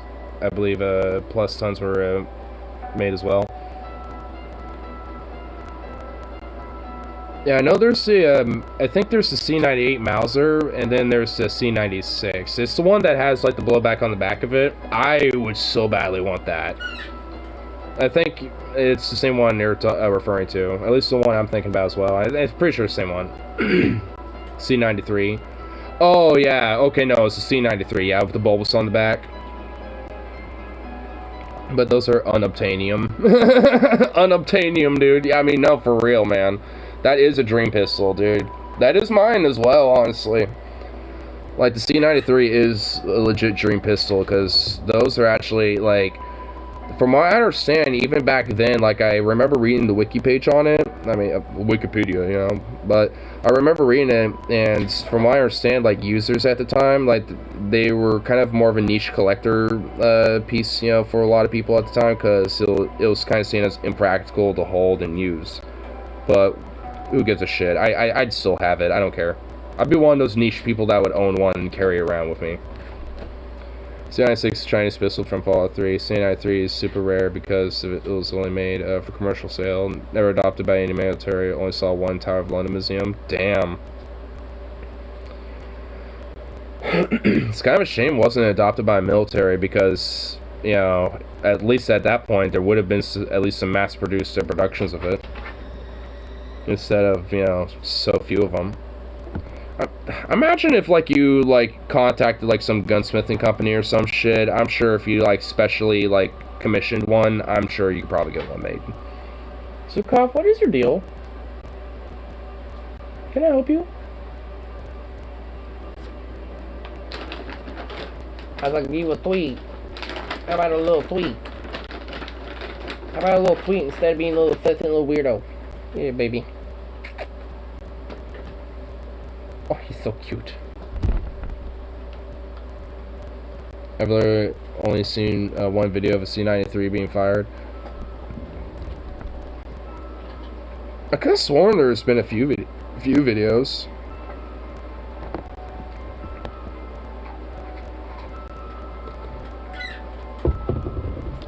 I know I've seen at least one for sure, so I think, you know, I might have seen the same one that you were mentioning.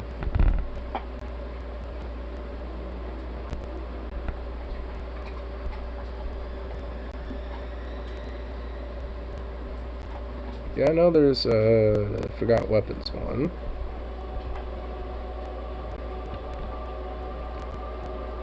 Yeah, there's one from a year ago.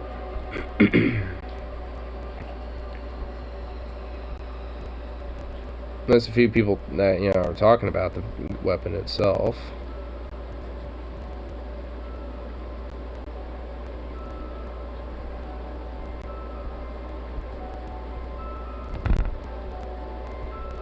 Yeah, there really is only one video of it. I could have sworn there was at least a few. Because I remember seeing that one video.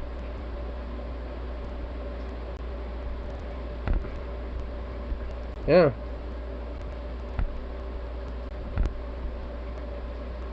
I mean, it looks like it's one that people have owned, because there before, or at least, you know, maybe like non-functional ones, because there's a few people that have videos on them where it looks like they're literally are in their like fucking living room or something. It's just like either there's some like lucky bastards out there that actually own one, or they own a non-functional reproduction look-alike.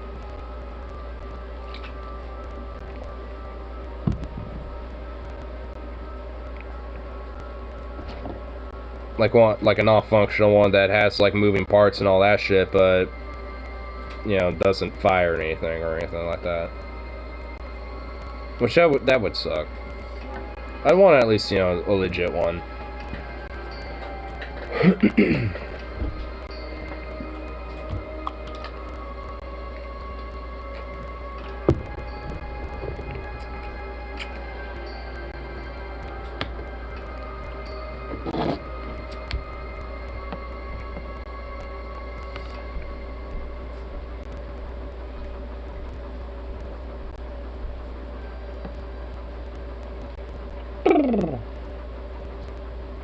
Look at you, boy. You're so cute.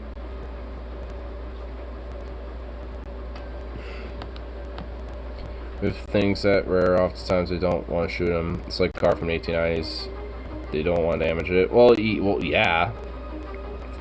Like, the only time I'd probably ever fire a C93, hypothetically, if I owned one, would literally probably be when I first buy it, just to shoot it, like, once.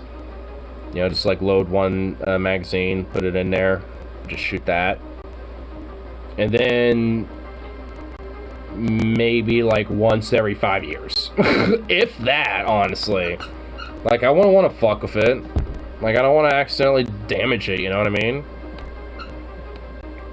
Like, I don't want to be like, you know, cleaning it or fiddling with it, and all of a sudden, like, the bolt breaks off or some shit. Like, I doubt that would happen. I mean, but, you know, or whatever. But, you know, it's like, I don't want to fuck with it. Because it would cost, like, quite literally, like, half, like, all my savings and then some, probably. Like, I'd probably literally go in debt to fix the damn thing.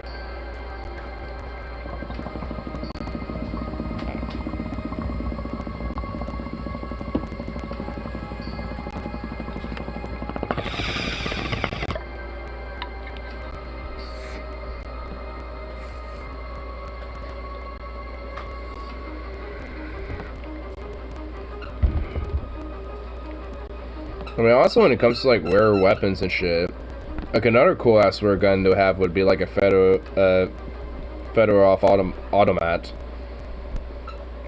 I mean, they're rare as fuck, and, you know, but really cool-looking rifles, honestly. They're probably horrible to fucking shoot. They probably got, like, the worst kick in the world. Considering I think it has the same fucking caliber as a fucking, as the Mosin Nagant. I think it's the 7.62 by 54. So it's just like, yeah, oof. Like that's gonna that's gonna have a kick, especially when you're firing it automatically. So, but nonetheless, it looks like a fun, cool looking rifle though.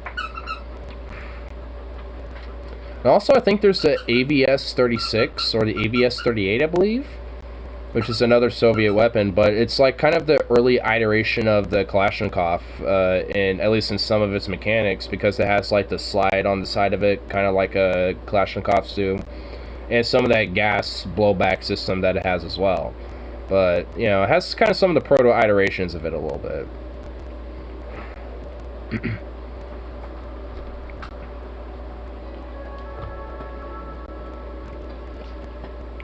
I'm also kind of realizing it, like, the Russians overall were kind of ahead of the game when it came to automatic weapons, at least when it came to, like, rifles and shit.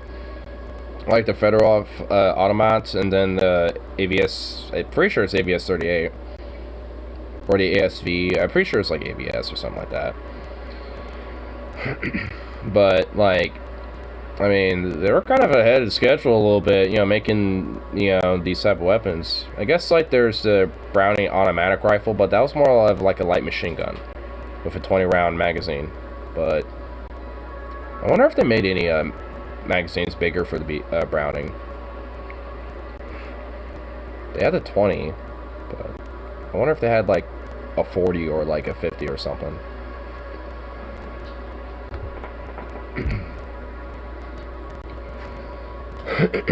I mean, considering the Browning, it, you know, with the BAR, it probably makes sense. The AVS 36 was like a select fire SVT. Yeah.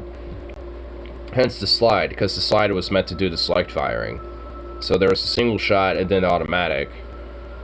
Because I think Forgotten Weapons just recently uploaded a video of them shooting it. And honestly, shooting it automatically, like, it looks like the kickback isn't too bad, but it sways from side to side a lot.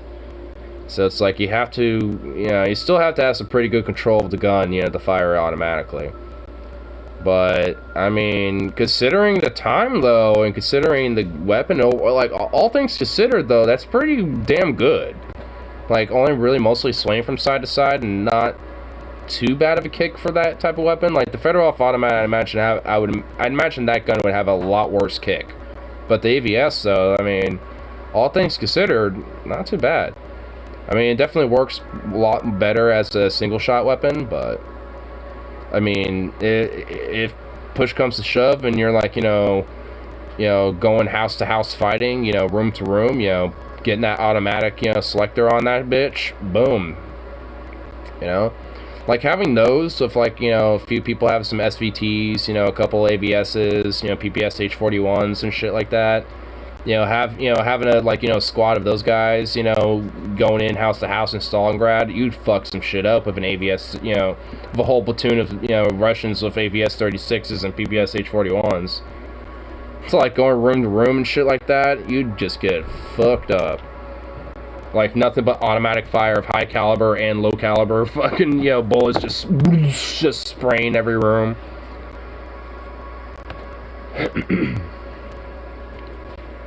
The LS-26 saw itself used against the Federal of Albemarle in the Winter War. Oh, really? That's pretty cool.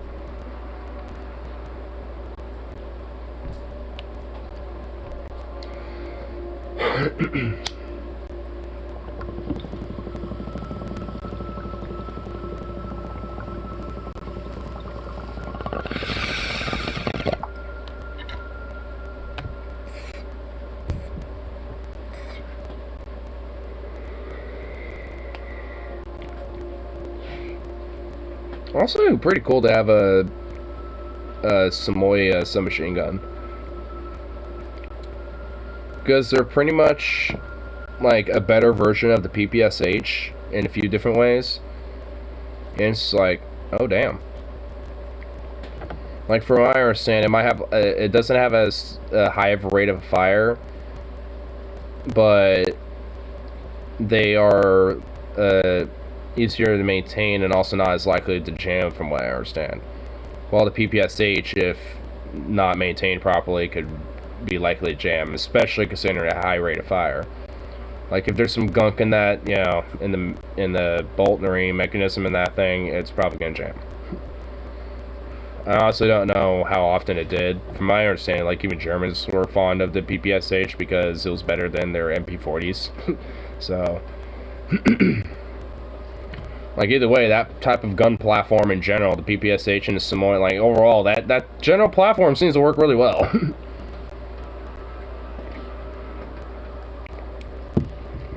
It's just like somehow the Finns are like, hey, let's make this better. And then they got like their own versions of the Mosin Nagants. I think like the M91s, I believe they had. They kind of took a lot from the Russians a little bit. It's like, yeah, these are alls now. We're gonna make them better. Fuck you. Oh, by the way, fighting in the winter, we're gonna do that better than you too.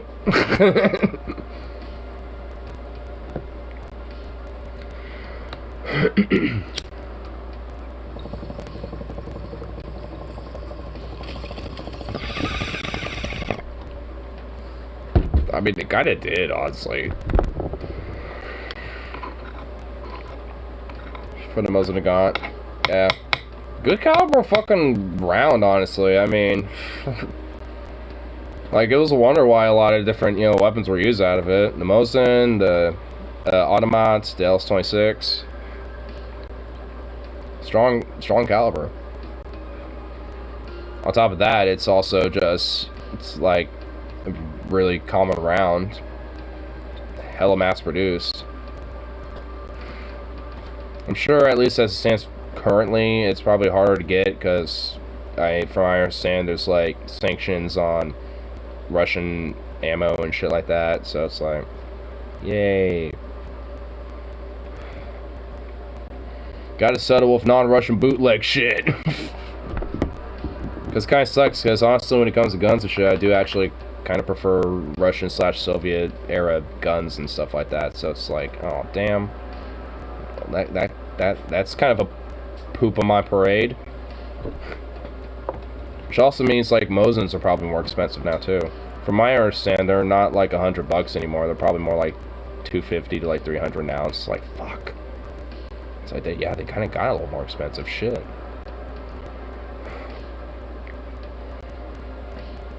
It'd be pretty cool to actually have like a Gravera 93, because it's like a bolt action, but it's one where you're just doing that. Where it's almost like a bolt like pump.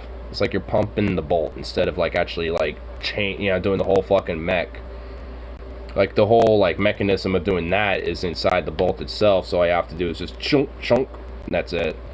It's basically meant to be like if you're firing, instead of doing this whole situation, it's like boom, boom, kind of like a pump action almost. It's like a pump action via bolt. It's manufactured in Russia, even stuff sold by American companies. Hornady is the only American ammo company I could think of that manufactures in the U.S. Really? That I actually didn't know about. So that just means the ammo in general is probably more expensive. Considering, you know, the weapons I'm thinking about owning anyway, I should probably, you know, just ahead of time stock up on some. Like, I know I want, you know, a weapon that's going to be 7.62 by 39, like an SKS or a Kalashnikov or something. So, chances, I should probably at least, you know, maybe stock up on some of that, because as it stands now, from my understanding, it's really hard to come by. You know, so, it's like, I should probably, you know, try to grab a little bit of that while I can, even though I don't actually own, you know, one that in that caliber yet. But, nonetheless, you know, soon. Serbia makes a lot of ammo and guns. Italy also makes a lot of ammo, but mostly stuff for reproduction Western guns. Well, that's fine. I know there's Brandon Guerrera, I believe his name is, because he's kind of one of the gun channels that are a little bit more fond of, like, you know, Soviet Russian style guns and shit. And I remember watching a video where he was talking about this, where he was saying there's like some ammo companies in Serbia, or at least one of them that, you know, isn't too bad, that, you know, is a good spot to kind of, you know, go in a pinch. On top of like a few other companies, from what I understand. Largely due to spaghetti westerns. Spaghetti westerns. I mean, I'm fine with it. I like fucking, you know, Western weapons. Like, I want to get a fucking old style fucking, lever action Winchester, and yeah, even a single action revolver. Yeah, I'm down for some Western guns and shit. So yeah, Italy, hook me up. Privi Partizan.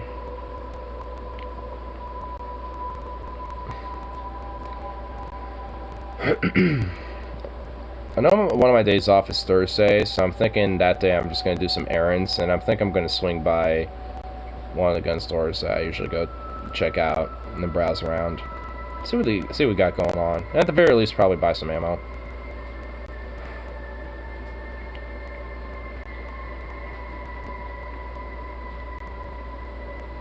Oh sweet baby.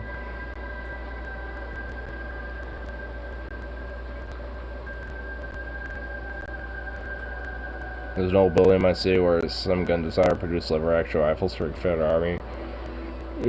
Ian made a video about the gun.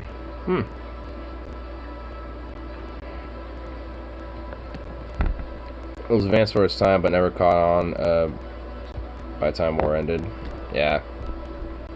I mean, a lot of shit by the time the war ended was, you know, starting to kind of get produced with a lot of these crazy different things and shit. Like the Gatling gun near the end of the war was like one major thing that, you know, kind of did a major tide change, you know, with the war in general.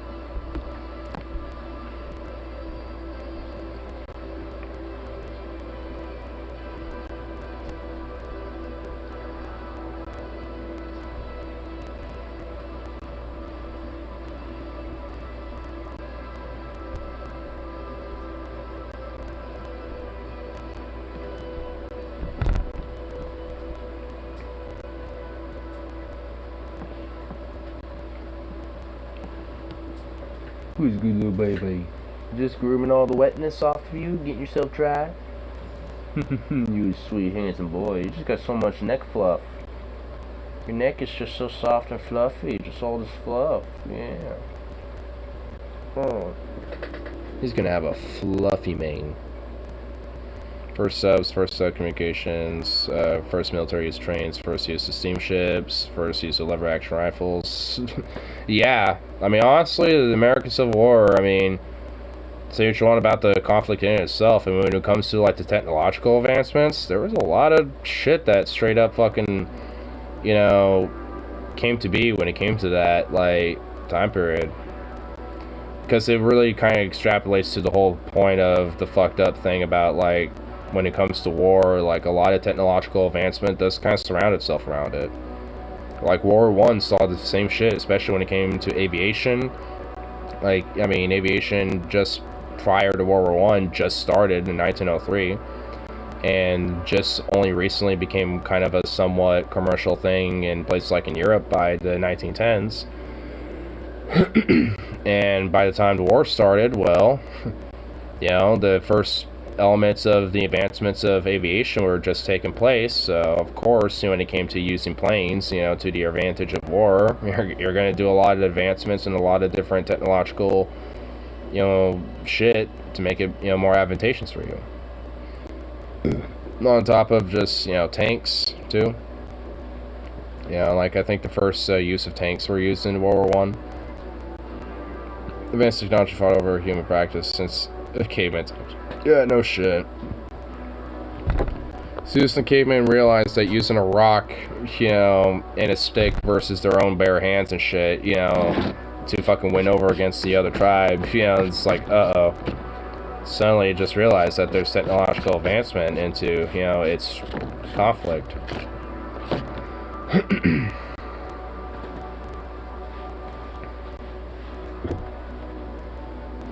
Nice slaving. Well, there's that too. That plays a role as well.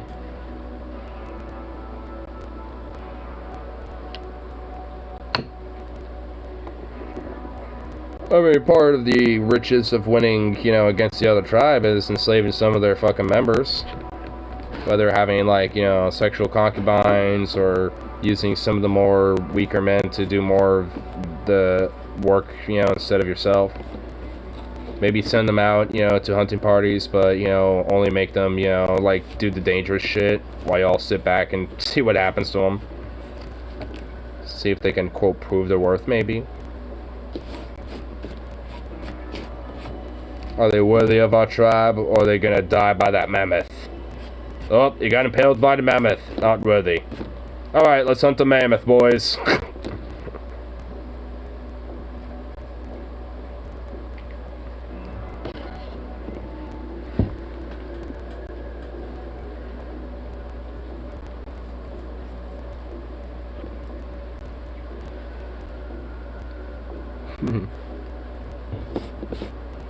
Ancient Athens has sort of a police force composed of Iranian slaves. I mean, interesting how you make your police force slaves, but I mean, honestly, like, especially back then, like, when it came to slave, at least, like, there's a little bit more of a incentive and obstinacy to legit give them some care and shit. Like, I mean, also, if you think about, like, the gladiatorial battles, like, some slaves eventually end up becoming kind of like the gladiatorial, hero in a sense, and because of that get heavily elevated, and in some ways even kind of are able to have their freedom as long as they're just, the gladiatorial champion and shit. And of course they usually send them there to just kind of be mass slaughter and kill each other off, because that entertains people. There were police really in a modern sense, but they were Scythian slaves tasked with keeping peace in the city of Athens, more like guards. Well, yeah. Like, I mean, back then that's essentially what a cop was. It was just like, the public guard that would be like, alright, mind the peace now. No one, would be traveling around, without a torch after dark now. What? I don't know why, a Scythian slave would have that voice, but, you get the point. I'm just a mealy little peasant now. Minding the peace and being a god. What? I mean, it must have incentivized them some, at least, to make sure they didn't revolt against them, because I'm assuming those guards probably had, like, spears and swords and shit. As law enforcement. I honestly can't imagine that. Like, the idea of the Confederacy using their slaves as law enforcement, just, like... I don't, like... I don't think anybody in the Confederacy would be okay with that. It's like, what? I'm not gonna have this black son of a bitch be peacekeeping around here. I can peacekeep myself, you fucking son of a bitch. Like, I mean... Like, honestly, that's the... See, it's like, I mean, there had to be at least some incentivization for that shit to work. I mean, at least when it came to the Confederacy, though, like, I mean, it seems far less likely, just considering, a lot of the cultural views around them. Introduced certain slaves that were tasked with performing more complex tasks were treated better than agricultural menial task slaves. Well, yeah. That's kind of what I mean. But at the same time, at least, you know, depending on the culture too, like the Confederacy, for example, they probably wouldn't necessarily see, you know, certain slaves aside from like the ones that work in the plantation house, you know, directly with the owners of it. You know, like, you know, the one that's in the fancy suit that might live in a small cottage next to the place or have their own room in that same, you know, mansion house or whatever. You know, just kind of depending. But, like, you know, well, obviously they were treated better and shit. Like, I mean, you know, they're probably not necessarily, you know, going to be, you know, keeping the peace or, you know, going out in public, you know, doing the tasks that, you know, the slave master wants, so to speak. At least in that specific type of culture. Though in ancient Greece, obviously, it'd be different. Because they had a different idea about how slaves were and shit. Like, you know, there obviously was kind of a hierarchical class and shit. Obviously, not that that's a good thing anyway. But, you know, like, no one, regardless of whatever they're doing, should be a fucking slave. But, you know, given the circumstances, they obviously had an idea that, you know, didn't necessarily treat them like utter fucking shit. Like, there actually was incentive to still treat them somewhat like a human being. A little bit. Sukov, what the fuck is your deal? There's nothing in there for you.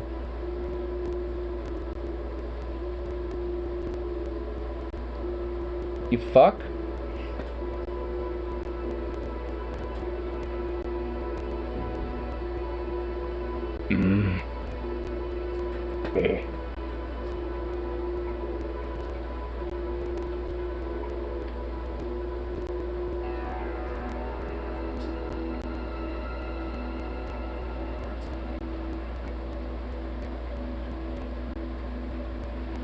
You got a little something in your eye.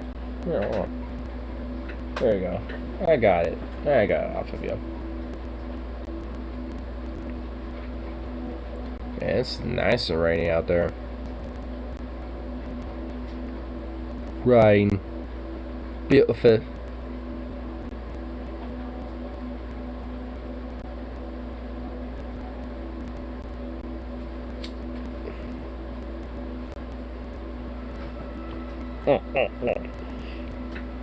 As Roma City in Albania, Dyrrhachium, where a quaestor civil governor had a palace full of enslaved underage Celtic Germanic boys, and there was basically not stop for shit. It went for 11 years. Oh my fucking god. Well, that's the thing that happened in the human species at one point in time.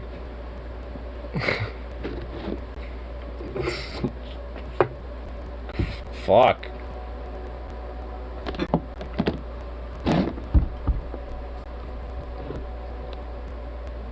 Was the soul of Myonopolis there as well?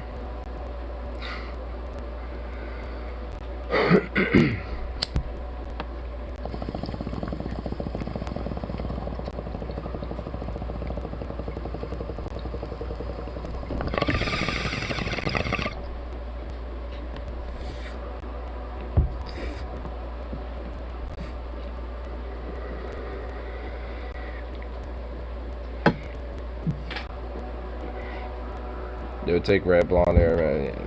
Basically 24/7. Jesus fucking God. Well, you know what they say. Soldier, you see that hill? This hill being, what was the place called? Dyrrhachium. You see that place, Dyrrhachium? Yes, sir. Well, I don't want to see it.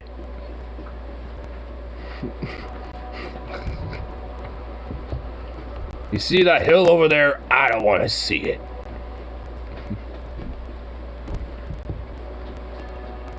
Call in whatever the fuck you need to make sure it doesn't exist.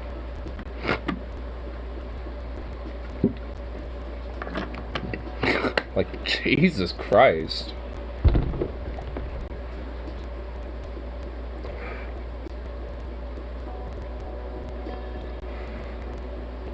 I mean, I'm like all down for 24/7 like fuck orgies and shit, but like not at that age.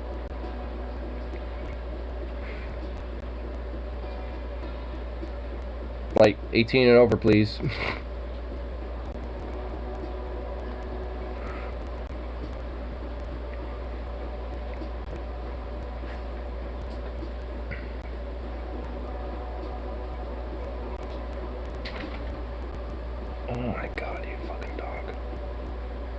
There's nothing in there.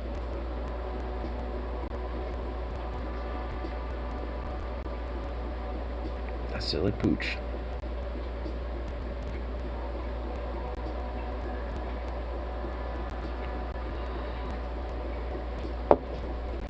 Hey, baby. Come here. Come here, boy. Come here. You know I'm gonna do something. I'm gonna pick him up. Come here. Come on, boy. I'll give you this if you do. Oh, that's... Come on. Oh, little baby. Oh! Oh, you're not wet anymore. That's good. Oh. Oh, little baby. Oh, my goodness. Boy.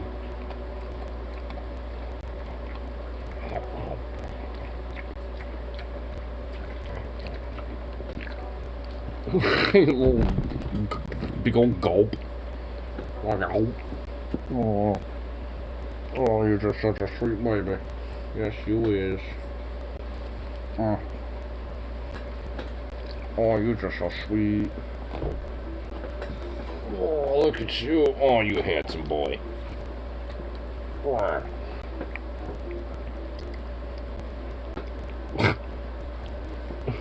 You goof. You goofy boy. Who's a goofy baby? Ah! Oh my god. What are you doing? What is this? Ah! Oh, boy! But, bruh. Bruh, what are you... Ah! No! No! Not my ear! What the fuck are you doing? You silly boy, what are you doing up here? This isn't what I had in mind, bro. Oh. Oh my god. You're, no, whoa, yo, mind where you're putting yourself. Oh my god, my ear.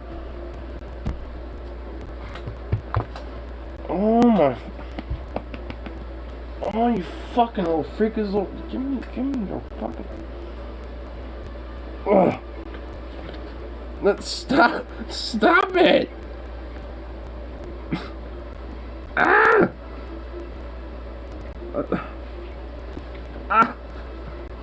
Shoulder dog. I guess this is what's happening now. This is the thing. The shoulder dog.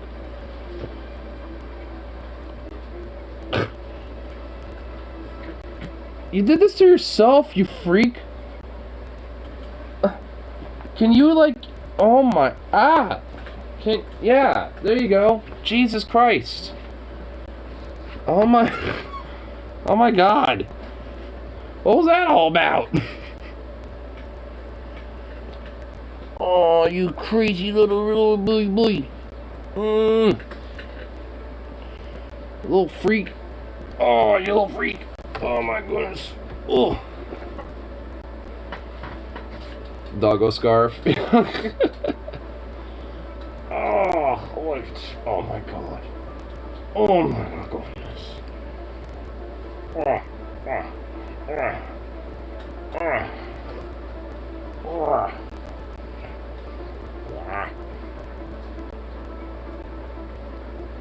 Do you mind, baby? Do you mind, baby? Do you mind, baby? Easy, baby.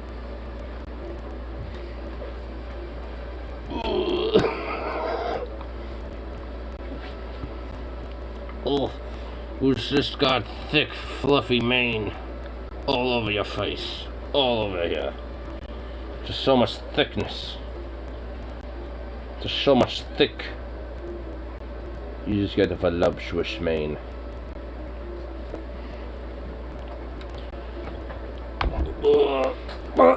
Oh my god.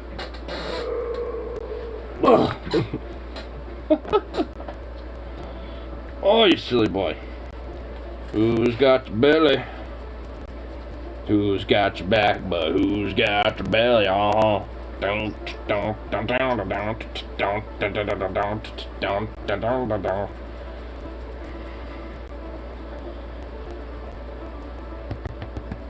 Oh, it's a good baby. Who's a good baby?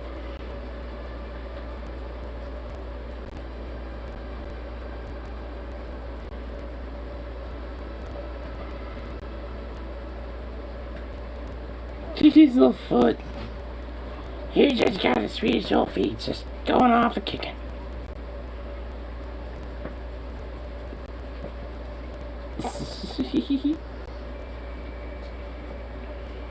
Oh, he's just a sweet baby.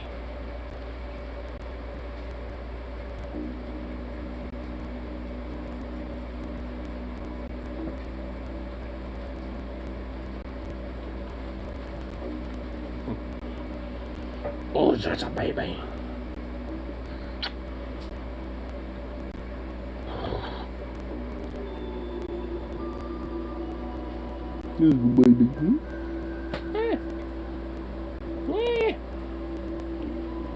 Chunk. The Kawasaki Motorcycle Company made aircraft engines in World War II. Thanks, War Thunder. War Thunder. Well, yeah, didn't they make like some different aircraft and shit? What is this? What are you doing now? You know what? Brush time. Brush. Let's get the brush. Yes, you get the brush. You get the brush, yes.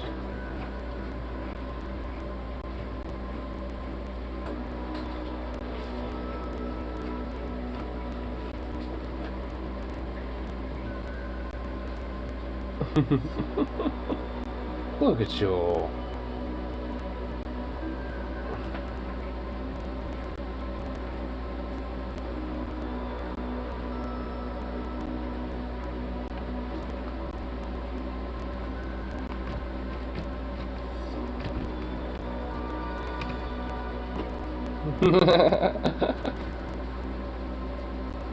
Oh my goodness, your little leg is going.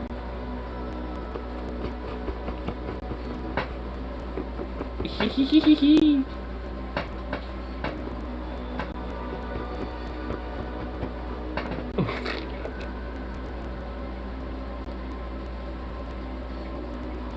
so cute. Hey.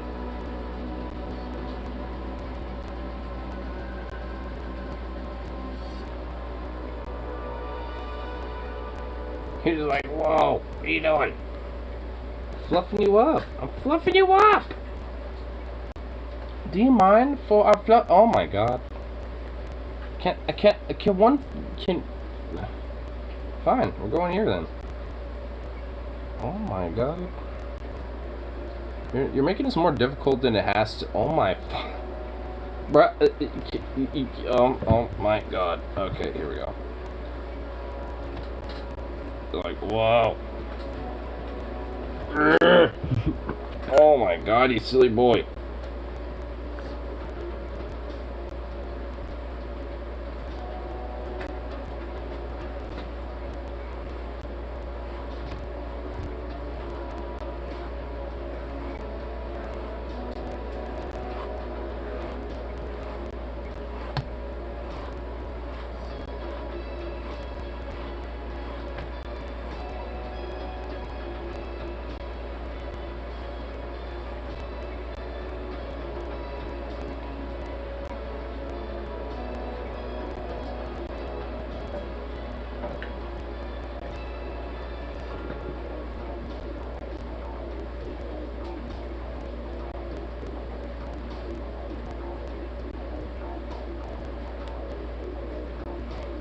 You being a good boy.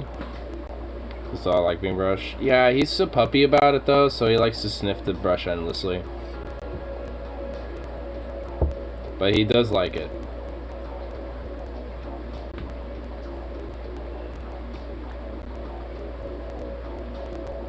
Now that I think he's actually just accepted and embraced the fact he's being brushed right now, I think he's enjoying it. Because you're just being a softball now, and you're just sitting here chilling. Ah, Bubba. Oh my goodness, you're so soft. I've made you just a softball. I just made you a big old softball. Yes, I did. Yes, I did. Here's a big old ball of softness here, Weeds.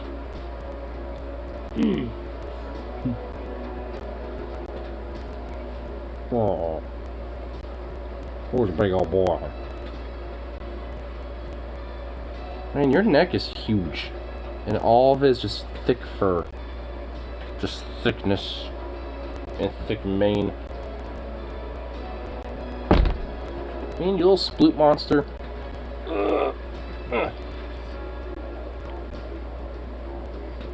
Boy, boy.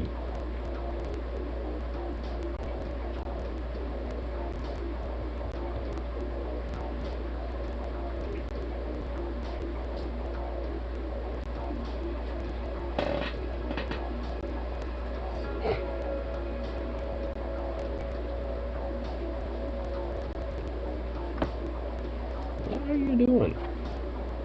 Hey. He just gives me this look of like, what the fuck did you just do?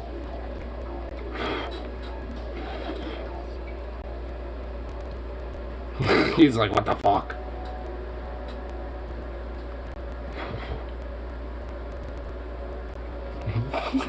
His little face is just like, what the hell? He's all startled like, what? What did you just do? What was that?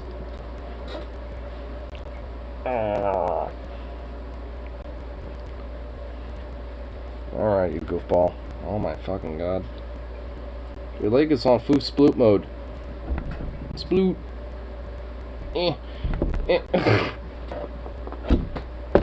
Oh my fucking god. There you go. See? How hard was that? Jesus. Jeez Louise, son. Look at you.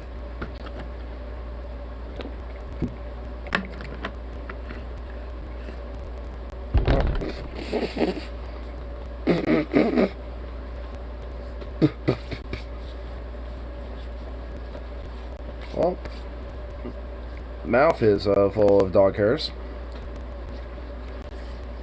That's elegant. That's nice. I'm about to get pawed at here. That's great. That's gonna be great. I swear, if you paw me even once, even one time, bro, I swear.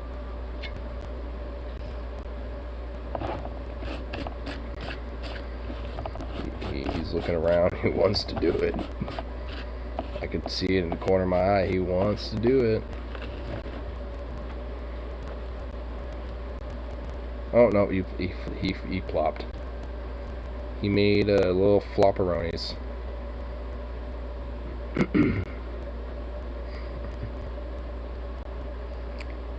That's a sweet little bite.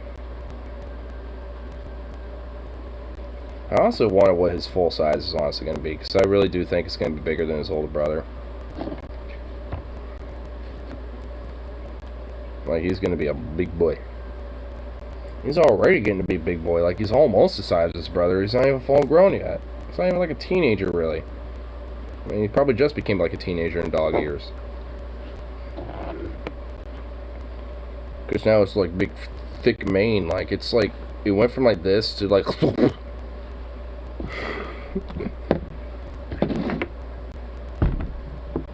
Like, he's got like a thick neck now. Yeah, I'm talking about you and your thick ass neck. Your head is still small, so now it makes his head like a Hassan Piker now.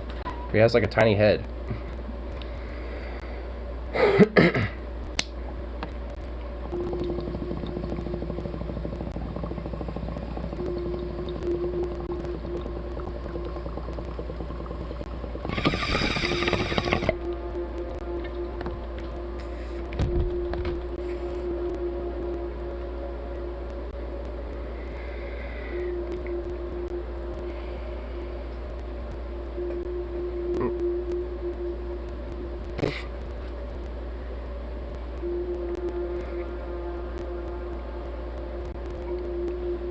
Ooh, baby. Just got a little Hassan Piker head. Just so tiny. Just so tiny compared to the rest of your body.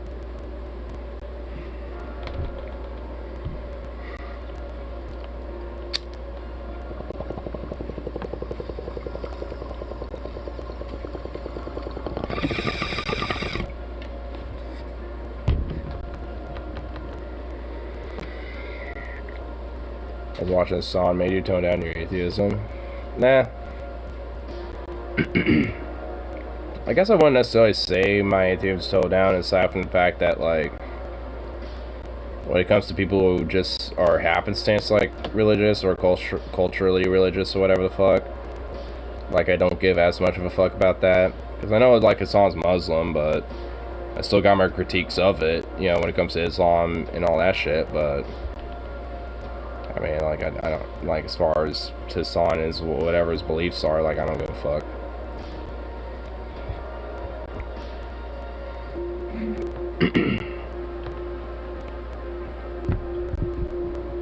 Atheists / ex-Muslims are racist. I haven't really heard anything recently when it comes to that stuff, but honestly, I won't be surprised if he's had takes like that before. But I don't know about recently.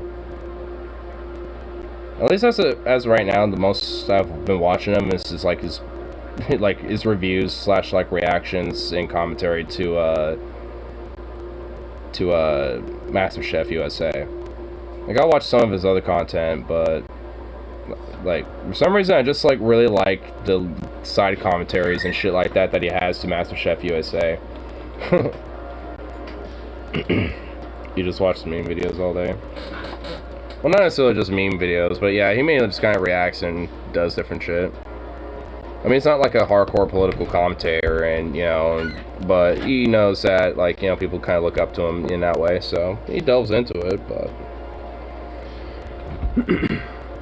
I mean, at least especially when it comes to, you know, critiques of capitalism and shit like that, like, I mean, I agree with him, but, you know, when it comes to everything else, it's like, you know, I don't listen to every single thing it says, and, you know, and at least when it comes to the whole religious thing, I haven't really watched any content specifically about that, at least if it kind of comes tangentially, like, at least the last thing that kind of came up when it came to it was the video that was reacting to the Jubilee, like, virgin or sex workers versus pastors, but it didn't really, like, I mean, religion didn't really come up too much, just mainly because the pastors themselves were actually not that bad, actually. One of them was actually pretty cool.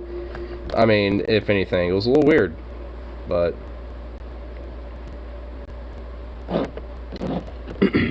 nonetheless, interesting though. Because at least one of the pastors for sure were a lot more understanding in comparison to the other two.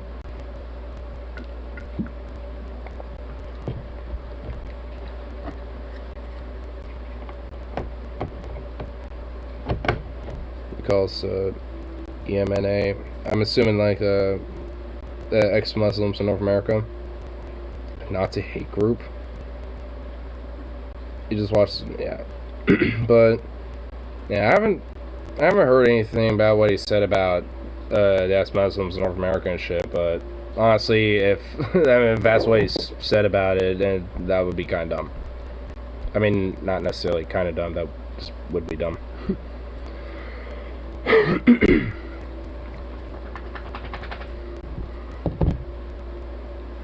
I mean, it'd be like one thing to say there might be like some people who might legit be kind of like hateful fucks, but, you know, like to say like the whole group themselves is like some hate group or some shit. I mean, even especially like a Nazi hate group, that, I mean, that's kind of fucking silly. Junk Ooger. Gink Ooger. The Oogs.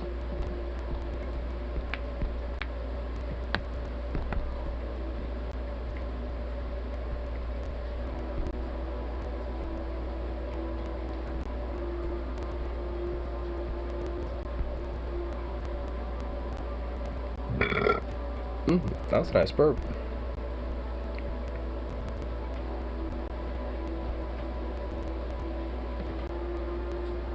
How are you doing? And nationalists are often drawn to us, but they hate us because we criticize them. Well, yeah, because I can imagine that, like, the ex-Muslims in North America, I imagine, you know, that's not necessarily a, you know, group that's like, yeah, we're ex-Muslims, but, you know, those other religions are totally hunky-dory.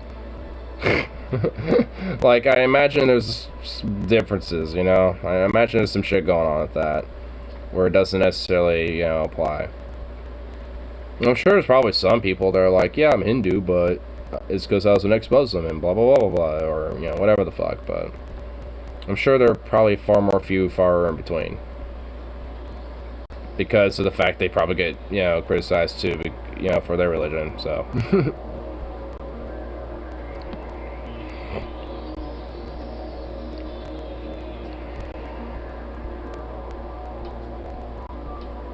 I mean, because either way, like, I mean, I'm still gonna criticize religion. Because I've had people that, you know, that follow me and shit that are religious themselves and have had back and forth about it, and it's just like, I mean, at the end of the day, it's like, obviously I know where those type of people lie, and they're not the same type of people that, you know, are the ones who are fucking pushing, you know, like, whether it's so extreme it's like Westboro Baptist shit, or whether it's like fucking just more generic run-of-the-mill fucking just kind of fringe evangelicalism or whatever. I mean, when they're just kind of like, yeah, just kind of believe in it, maybe pray sometimes, go to church on Christmas, you know, random shit like that, but never really go farther than that. It's like, I mean, at that point I don't really care that much, but like, I'm still gonna criticize it though, because it's like good cast Neovac house, bad apples was a bonus that applies to my religious. Yeah. Like, I'd still say the same too, but, you know, at the very least, you know, I'm not gonna fucking, you know, give the same, like, treatment, so to speak, to those type of people in comparison to radicals. Because obviously those type of people are a lot more willing to hear the reason and at least, you know, hear out the other side, so to speak. Not be as, well, radical and extreme about it. Which at least makes it, you know, to me at least, you know, a lot less of, I guess, a militant atheistic-y type of, you know, framework in my mind, because there isn't really as much of a need for it. Because there's at least, you know, more element to have a conversation and be chill about it versus, you know, if I was talking to, like, you know, a radical pastor or a fucking radical Islamic imam or whatever the fuck. So.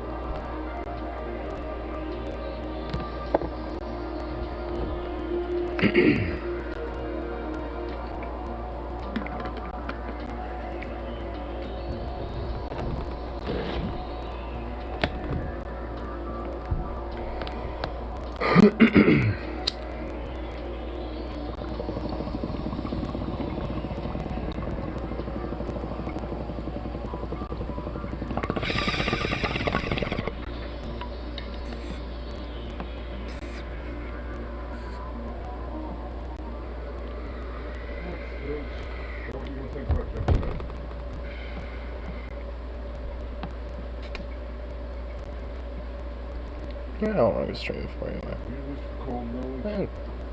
Almost 3 hours, times. Zukoff. What you doing, baby?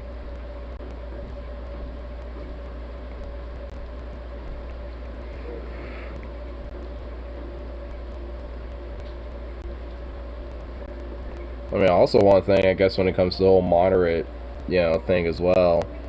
I mean, the same thing can also kind of be extrapolated to politics, too. When you have, like, you know, I'm just, you know, kind of one of the moderate types, you know, where we need to kind of hear both sides a little bit, blah, blah, blah, blah, blah. Or bipartisanship, compromise, or, you know, whatever the fuck, you know, where they take a little bit more of this soft centricity moderate approach and shit, and it's just like, doesn't that kind of enable some of the more radical elements and shit? I mean, I guess in the political end of things, whether left or right,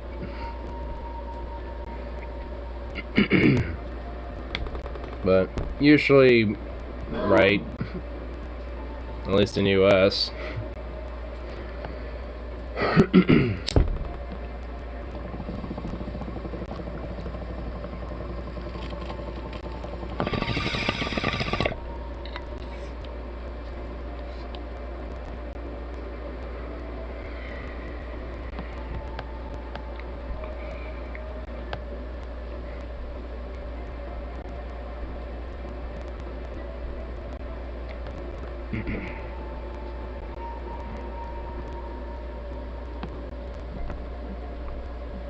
You keep getting recommended this.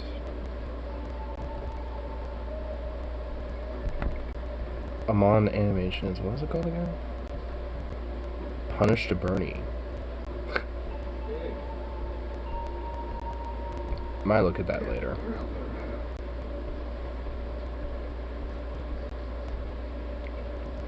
Have you seen the Sam Raimi Spider-Man movies? Sam Raimi? I don't think I have.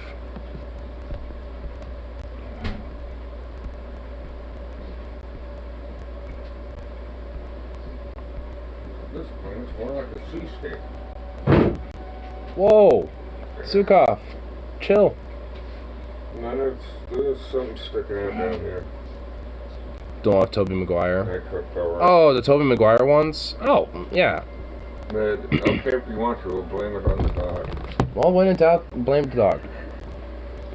I'm always going to go with that premise from here on out now that I actually have one. I have that excuse. You've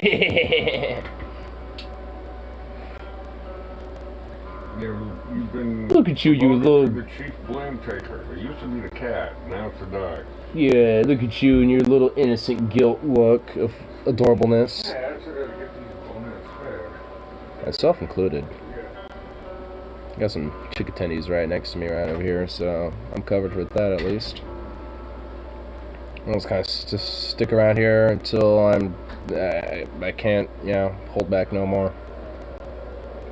And just feast in private like a fucking animal. Zukov, like, you know, I'm gonna feed you too, right? Like, just like a whole feeding process. First the cats are, because I don't need you fucking freaking them out either. We don't need none of that. Oh, you know what I just realized? My dad's trying to get Bandit inside, but Bandit's literally been sleeping in the living room this entire time. He's just been there chonked away. Like a little chonk-a-bonk. Now I think about it, the reason Uncle Ben died because Flint needed money for his daughter's medicine, which would not have happened if there was already universal health care. Therefore, lack of universal health killed Uncle Ben. Damn. And plus they had to, you know, do some competition, you know, type of fight, you know, whatever the fuck. You know, amongst other things. Yeah, I mean, yeah. Also, same with Breaking Bad.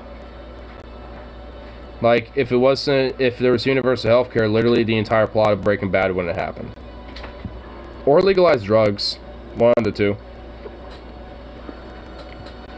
Like, I mean, so it's just like, man, these more, like, I mean, it's like when you think about it with these stories, it's like, damn, if it literally wasn't for the fact of certain systemic issues, these plots wouldn't need to happen.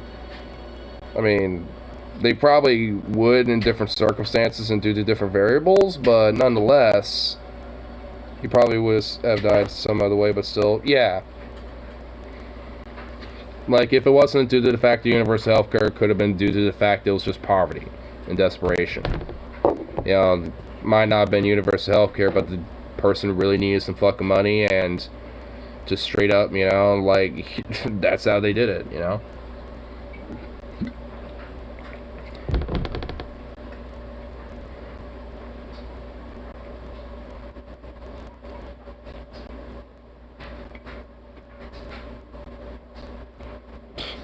Yours all flopped out into oblivion, and it's cute. Plus, it doesn't negate the whole Venom / New Goblin theme. Besides, that movie had too many villains. Yeah. At least with the Tobey Maguire ones, my favorite was the second, for sure. with Dr. Octopus. But honestly, like, they haven't weren't bad movies. I think I have them DVD somewhere.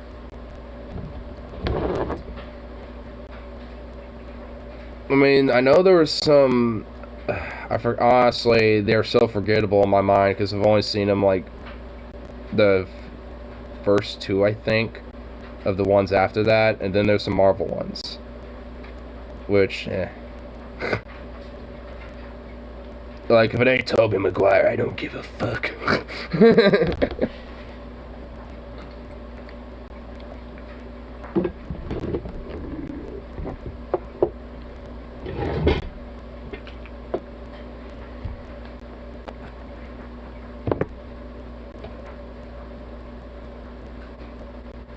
But honestly, Tobey Maguire ain't really that bad of an actor.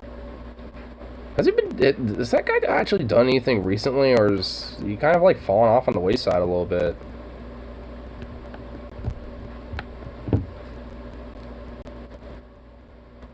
Has he been working on anything? Honestly, I can't think of anything else that Tobey Maguire's been in or have done, aside from those Spider-Man films. I know he's been in other stuff, but I mean, has it recently?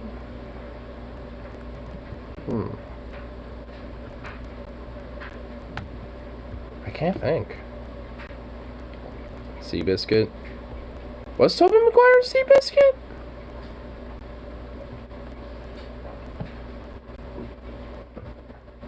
I remember seeing that movie at least twice. It's actually not a bad movie, but was he really in that? Pretty sure. I don't remember.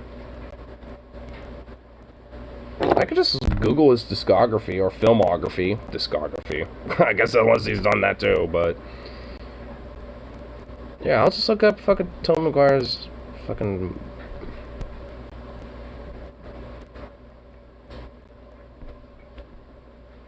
Damn, he ain't looking too bad as of recently. In the most recent picture I'm looking at him, he actually looking. Yeah. He's 46 years old? Damn. Yeah, so there's the Spider-Mans. Wait, he cameoed in No Way Home?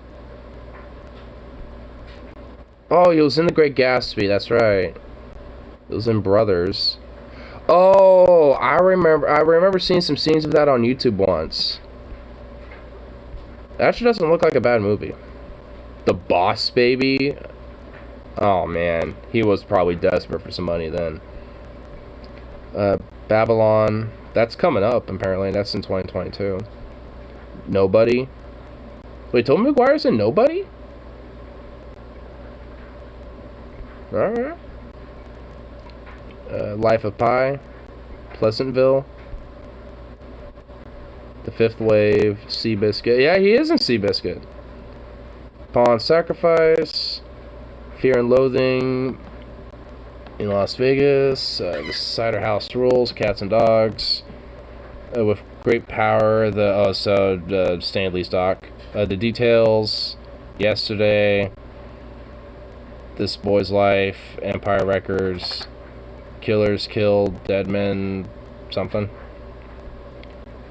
Wonder Boys, Joyride, Rock of Ages, Ride with the Devil, Dawn's Plume, Labor Day. Huh, well, what's that about? Get Duked, The Jumbo. So he's been in some different shit. Some of this is recent. The Violent Heart, 2020. Best of Enemies, 2019. Good People, 2014. So some of this is relatively recent.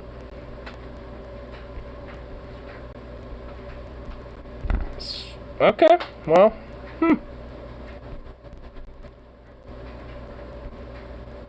There's a movie coming up, Babylon. He was in Nobody, apparently. I didn't know that. I haven't seen the full movie, though. I've seen some bits of it.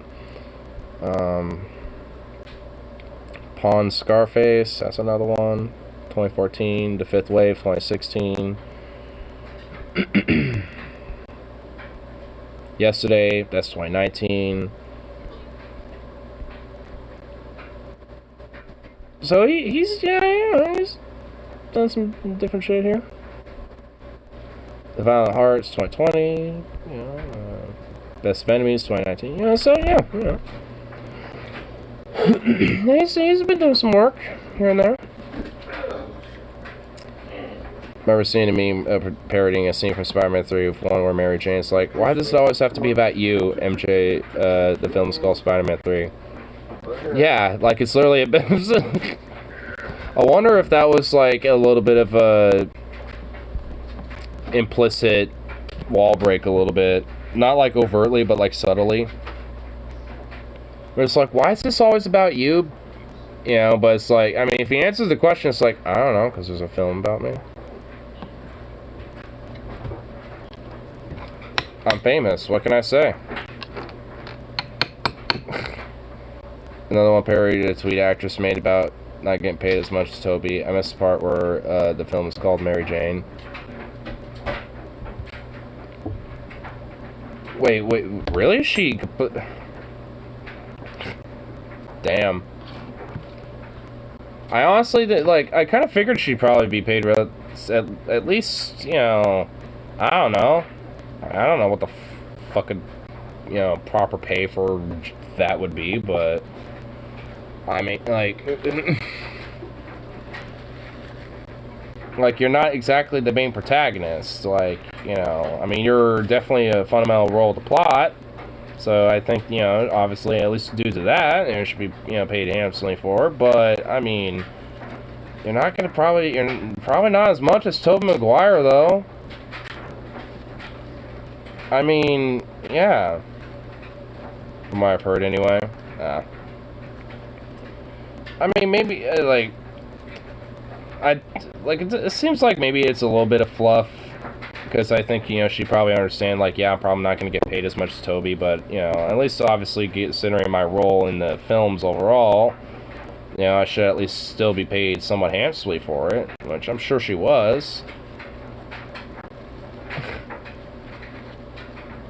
Like, if she was getting paid, like, you know, 10% in comparison of Tobey Maguire, like, I could actually see it. Be like, alright, you know, that's a little fucked up. But, you know, it's like, I don't think it was like that. She probably got paid at least, like, you know, 70% of, like, what Tobey was probably making. At least probably for, you know, the second or third movie, you know, but... She wasn't really there as much for the first one, but... For the other ones, though. Played a little more of a role. At least from what I remember. It's been a while since I've seen those movies, not gonna lie. Be like the actor in Dark Knight movies who played the Commissioner Gordon complained about not getting paid as whoever played Batman. I mean, yeah.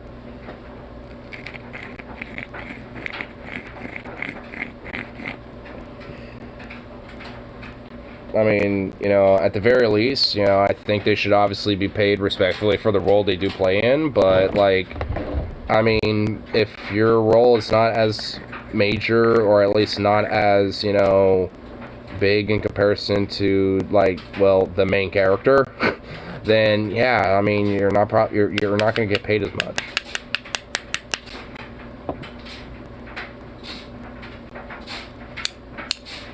It's just like, you know, there's at least still some shit, you know, involved with that type of stuff. If, you know, the hierarchy, I guess, and who gets paid and, you know, with what they do. I mean, either way, as long as they get paid, you know, respectively for the shit they do. As far as I'm concerned about it. So, it's like, I mean, but with that in note, like, obviously more background roles and smaller roles or side characters, you know, even if they are somewhat, you know, important to the plot, I mean, they're not going to be paid as much as the main characters. Like, you're going to have, like, your main 3 or 4 characters, you know, that are going to be throughout the entire film and shit, and even then, depending on how much they're really actually there, you know, they're going to, you know, be paid for, you know, for those roles. And then everyone else in background will, you know, not obviously be paid as much as comparison to them.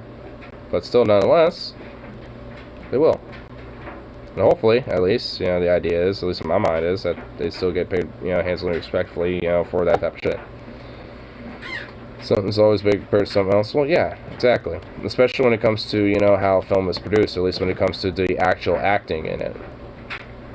Like, I mean, in order for all that shit to work and be done right, I mean, you got the producers and everyone behind the scenes as well, and they put just as much in, sometimes if not probably even more effort to make sure that shit gets going right. When it comes to, like, the sets, the designers, the whole shebang. You know, but, like, either way, I mean, it's all, you know, all said and done, a very collective, cohesive, you know, structure that, you know, is being done there. And they all play the part. Everyone plays a role.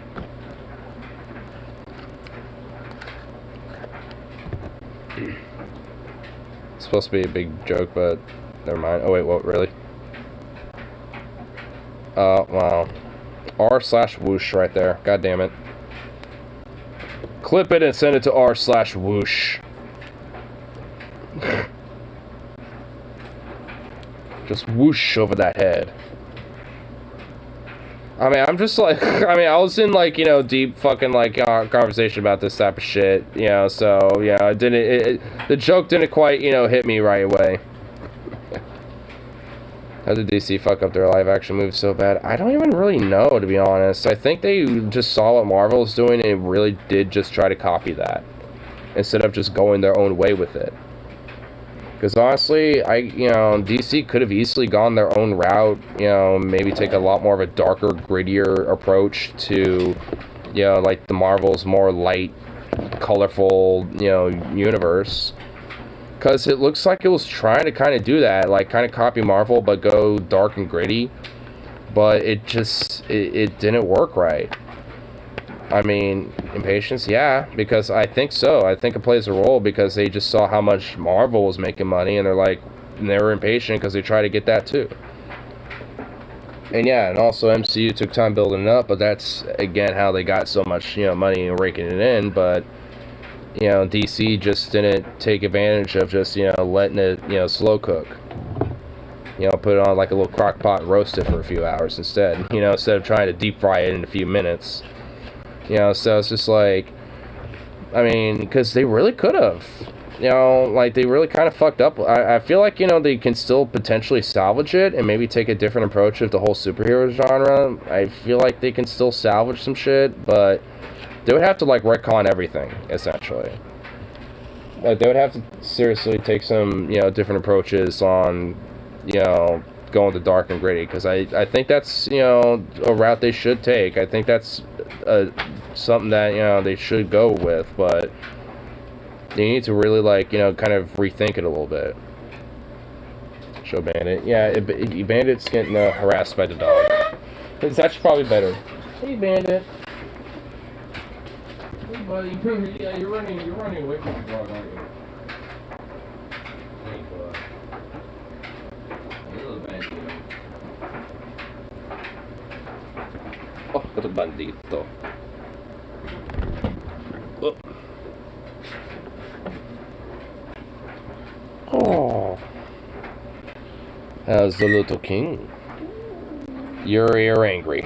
So I understand. You're not much a fan of the dog. For he traumatizes the shit out of you. I understand.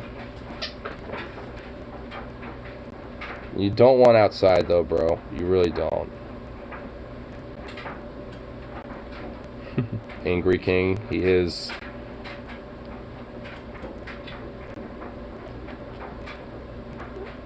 Okay, okay.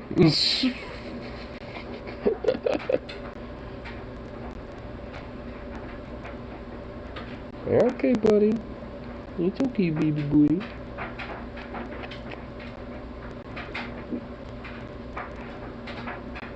What was that? It's okay, buddy boy. Yeah, you're okay. Zukov, get the fuck over here, bro. No. Get over here. No. Get the fuck over here. Get over here. Look at you, you dork. Little dork.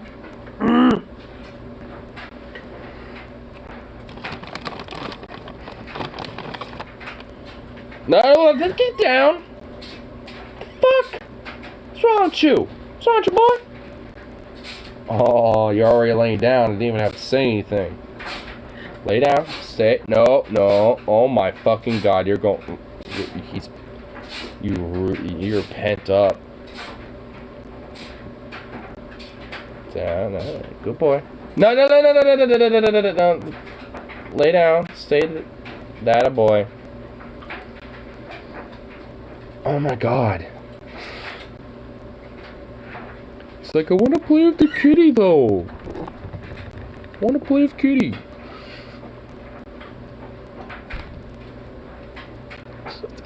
Jesus.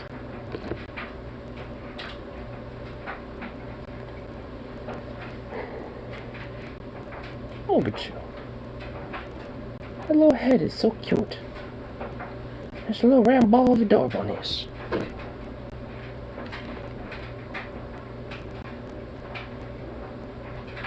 My goodness. Whoop.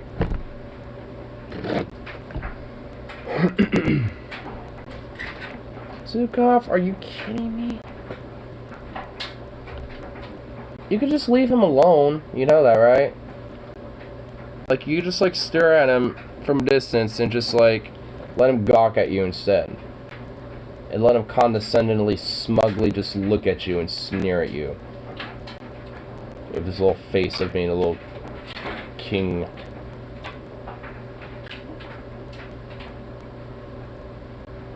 You're gonna get swiped. You know, why do I even try? Why are family reunions a thing?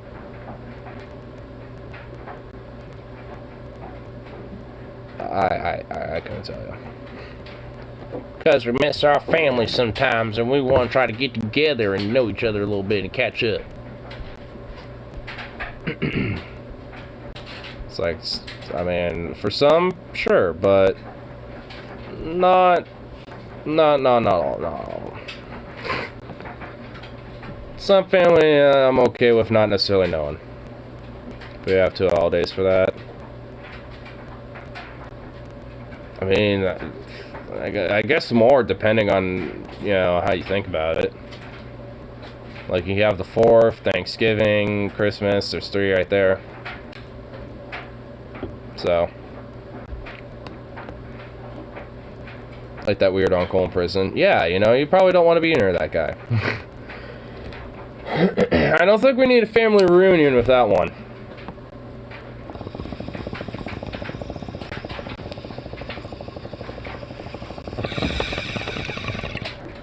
Yep, birthdays too.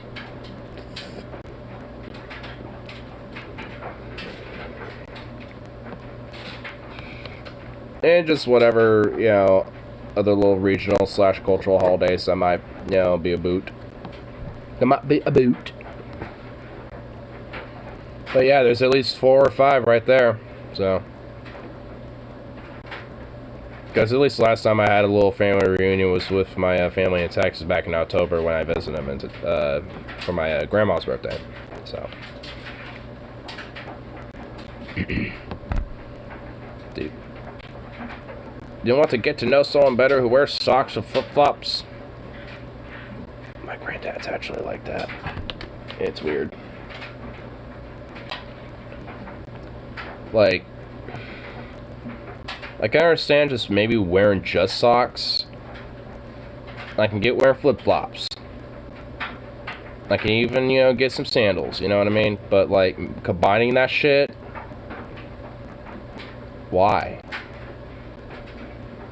Because, like, if you're in your house, I could see wearing some flip-flops or even simply just socks and that's it. You know, wandering around your house or something like that. You know, but, like, both of them together, though? What the fuck are you doing?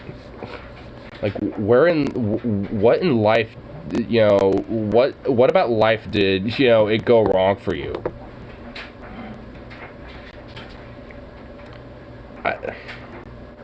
Honestly, I haven't had sandals in a long ass time.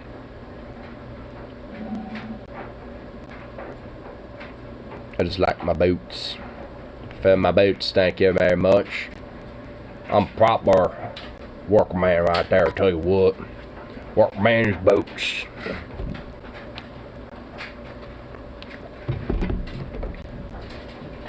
Ugh.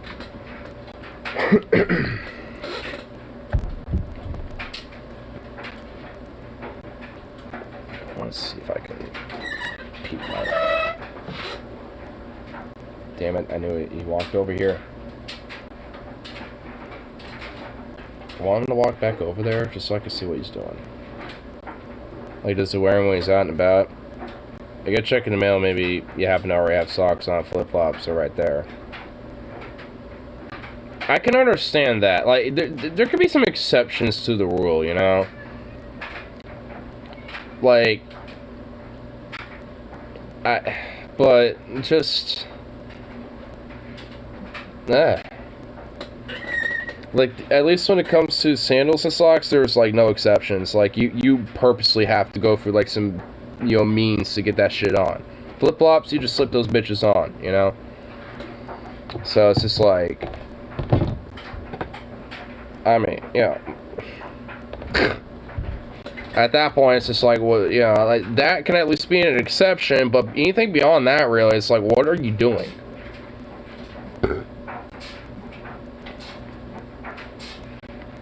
I mean, honestly, that's why I have, like, you know, my little slippers. In fact, I think I have them out here. Yeah, I have them. They're right over here. But yeah, you know, I'll just have those, because honestly, you know, at least if it's dry outside, you know, they're not going to get, like, dirty, really. So, I mean, I guess really not much more dirtier than being in the house, I guess, you know, like 30 seconds to go check the mail, you know, on my driveway, and like, oh god, I just collected a bunch of mud when it's dry.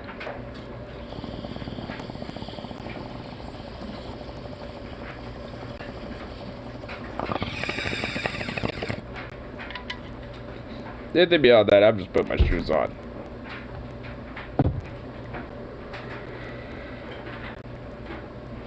Or just barefoot. I've been meaning to try to go a little bit more barefoot outside when it's permissible. Get my feet a little calced up more. And honestly, low key though, get some like feet moisturizer or some shit.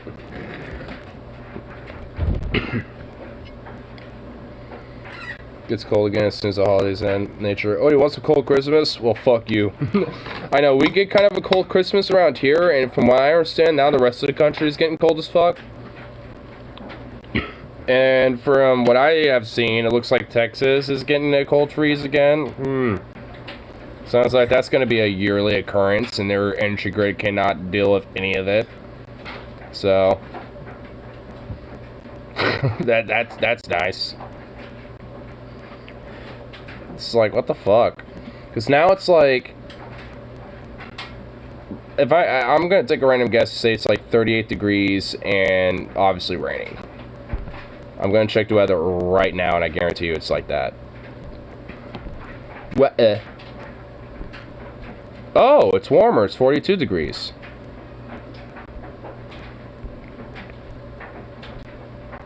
All right, let's see what the next 10 days are like. Let me guess. Rain. Rain, rain, rain, rain, rain. Literally, all rain except for fucking Sunday. Literally, the next Sunday is partly cloudy and everything else is fucking rain. Fuck me. Rain. It's like, what are we, fucking England? Mid-February. Christmas too. Man, honestly, I'm not gonna lie, I'd rather have the snow. Like, we had snow for like a week. And then it either melted away or got, like ran off with the rain. At least, you know, from my understanding, like, California's been getting a lot of rain too and all that shit. So, I mean, it's good. Like, either way, all this rain and shit, even for up here, is good because, you know, it's likelihood that we're gonna start seeing droughts like California in the next decade or two. So this type of shit does kind of keep, you know, the water cycle a little bit more lively and vibrant. Like, this spring, this following spring, ooh, doggies, it's gonna be like lush as fuck. But the summer is probably gonna kill all of it because it's gonna be dry and hot as fucking hell. And oh my god, I'm gonna see what they're doing. I need to sneak over there though.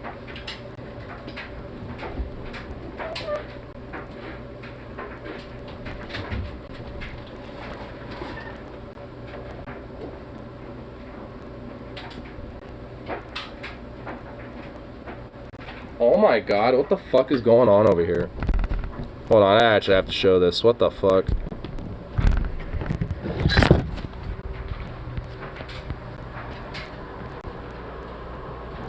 What the fuck are you two doing?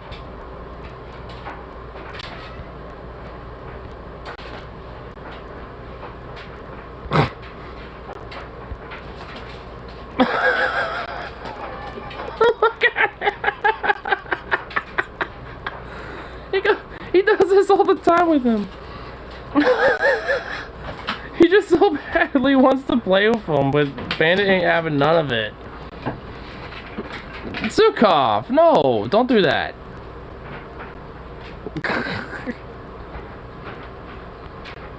Man's trying to act all innocent. Oh, he's far from it. He's far from innocent. Oh, look at you, boy. Oh, you're a handsome boy. It's okay, buddy. You're okay, buddy boy. Oh my Jesus! Fucking hell! Meow. Meow. Hey, stop that.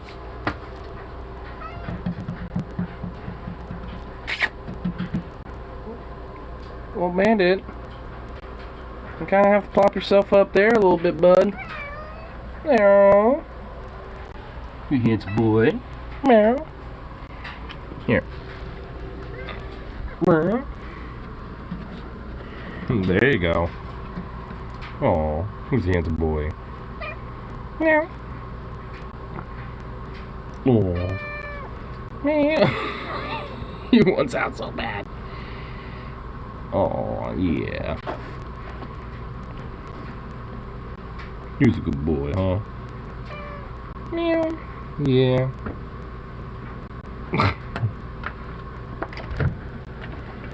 Zukov, do you fucking mind?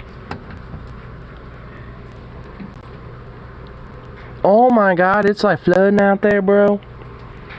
It'd be rainy as hell. It'd be wet as hell, bro. Do you really want out there?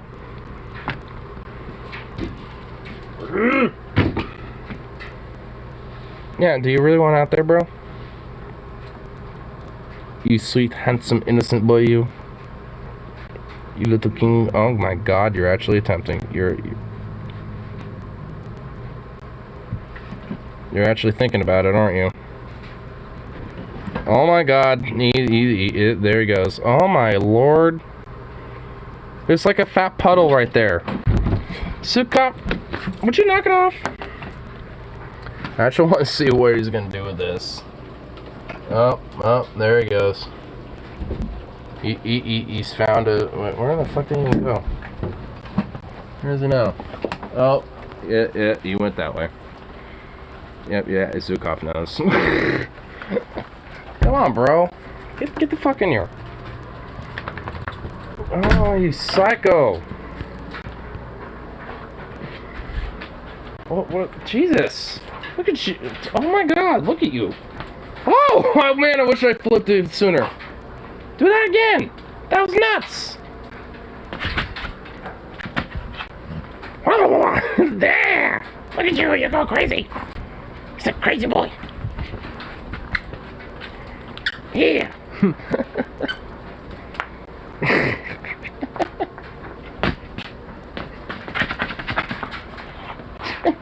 Oh, who's a crazy boy? Who's a crazy boy?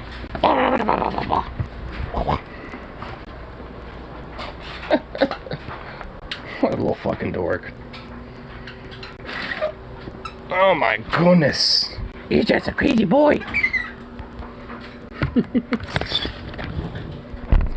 Alright, let's get this fucking bitch back on charge. I knew something was going on over there, and oh my god, I'm glad I took the opportunity to do that. Seeing Zukov go fucking nuts was... oh my god. He does that every time with Bandit. He really so badly wants to play with him every time like that. He does that like... and then he'll do this like... play with me. Because he know he'll... like, Bandit swipes at him, so now he does this like... paw thing at him now. Because he knows that he won't get it swipe in the face, he'll just get it at the paw, and he feels like that's more sacrificial in his face. So, I just let him do it now at this point. Like, that dog does not have an aggressive bone in his body. It's a good thing that he's exposed to a cat's, you know, being a puppy, because honestly, that's the behavior he's going to have with cats now. It's like, I want to play with you. I want to play with you, kitty. Which, of course, depending on how the cat feels, is either going to be utterly terrified or like Bandit and just like be like, fuck off. Or be playful with him too. Depending on the cat. But other stuff, yeah, pretty much. Like, Zukov is pretty much trying to be like a playful little, well, puppy brother to Bandit who ain't taking no shit.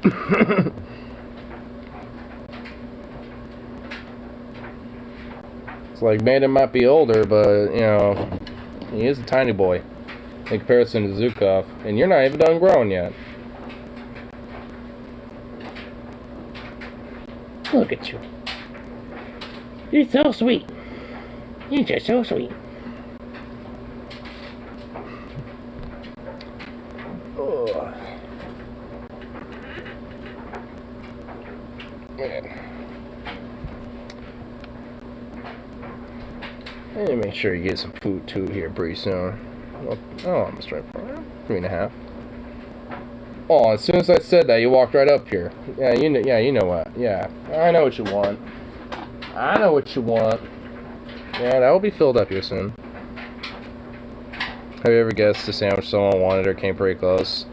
Yeah, because there's people that are regulars that come in pretty frequently and usually order the same thing. There's actually a person that comes every Sunday, funny enough, that gets these primo meats at our meat counter.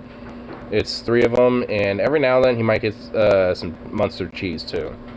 It's like Genoa salami, Black Forest ham, and Southwest turkey, and it's like same thing every time. And a 1/4 pound of potato salad. Someone new. I mean, not like that. I guess aside from somebody, you know, taking like one of the different you know, sandwiches that we have, like, oh, the turkey bacon avocado, but just what's on there, and they don't necessarily specify it's cheese because there's maybe not necessarily like a specific cheese that, you know, is on there. It's, you know, so I'll be like, you want provolone on it, or you want pepper jack? I might say that or something like that, and they'll be like, yeah.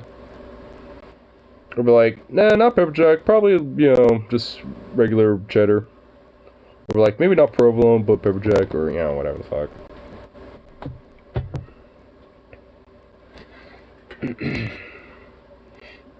Baby.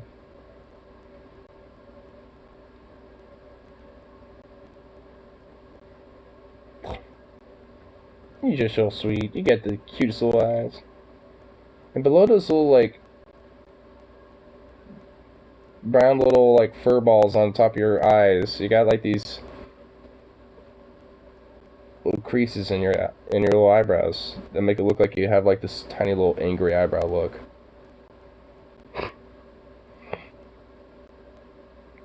Let's see if we can actually see if you, because you're just being sweet baby, just staring at me like that. Yeah, you can see it. Yeah, right there. Yeah, those little mini eyebrows. It looks like he has like this angry look on his face. That looks cartoony.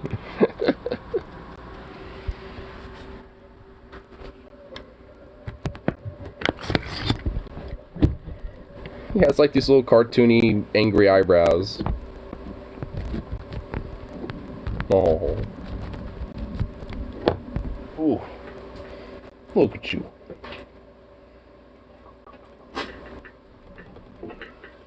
I see him ordering a flatbread melt with cream cheese, anchovies, grapes, lettuce, and baked bits. Who the fuck would orders it?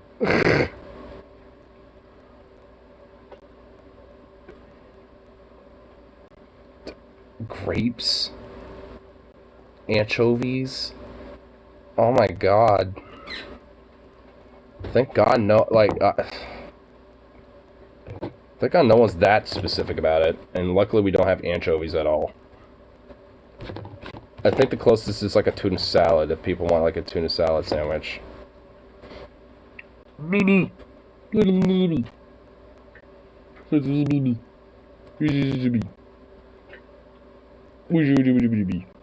Oh, he's so soft. And a handsome boy indeed.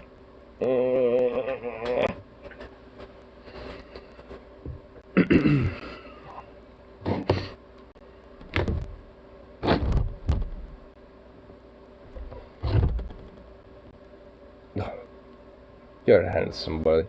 They can make a statue out of you. Golden statues adorned in the most succulent of jewels.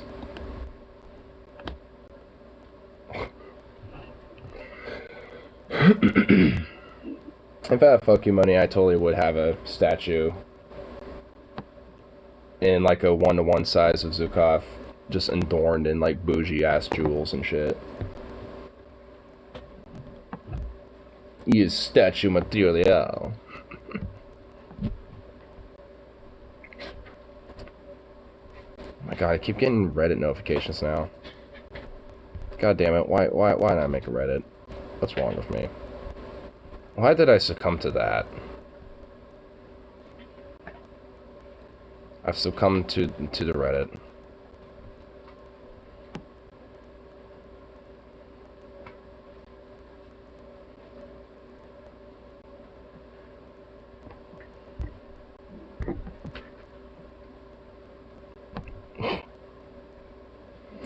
I'm gonna be one of those dirty ass Redditors now. Those dirty ass Redditors. You look like you have a fat ass fucking cigar in your mouth, bro. You just dropped it in your food bowl. Goof. Anyway. You got a little cigar. You got the, well, not even the little one, that's a fat cigar. You got a huge ass cigar. A huge ass little rawhide cigar. Just chewing it down. We're doing fundraiser customers. Well, so we're actually having a special buy one and get one free, but there's a catch. The second sandwich is a punch in his jaw. Knuckle sandwich. A good old knuckle. Oh man, honestly, luckily it has been lately, or recently. But man, oh, there are definitely some fucking people. I just wish I could do that. Oh, so bad. Oh my god. There's been a few. But anyway, I want to get myself some food. Get little Zukov some food, because I'm pretty sure he's hungry too. And, yeah, get us some showers too, because I know he definitely needs it because he was outside where it's all rainy. So, I do a little power hour before I go to work tomorrow too, because fuck it. Gotta do those every now and then.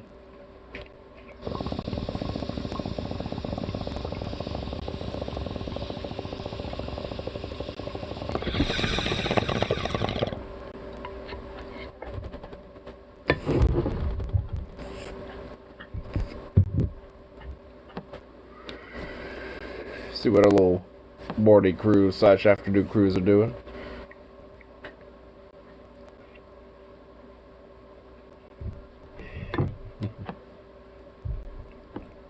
Man, he's going to town. Frustrating customer experience you've had.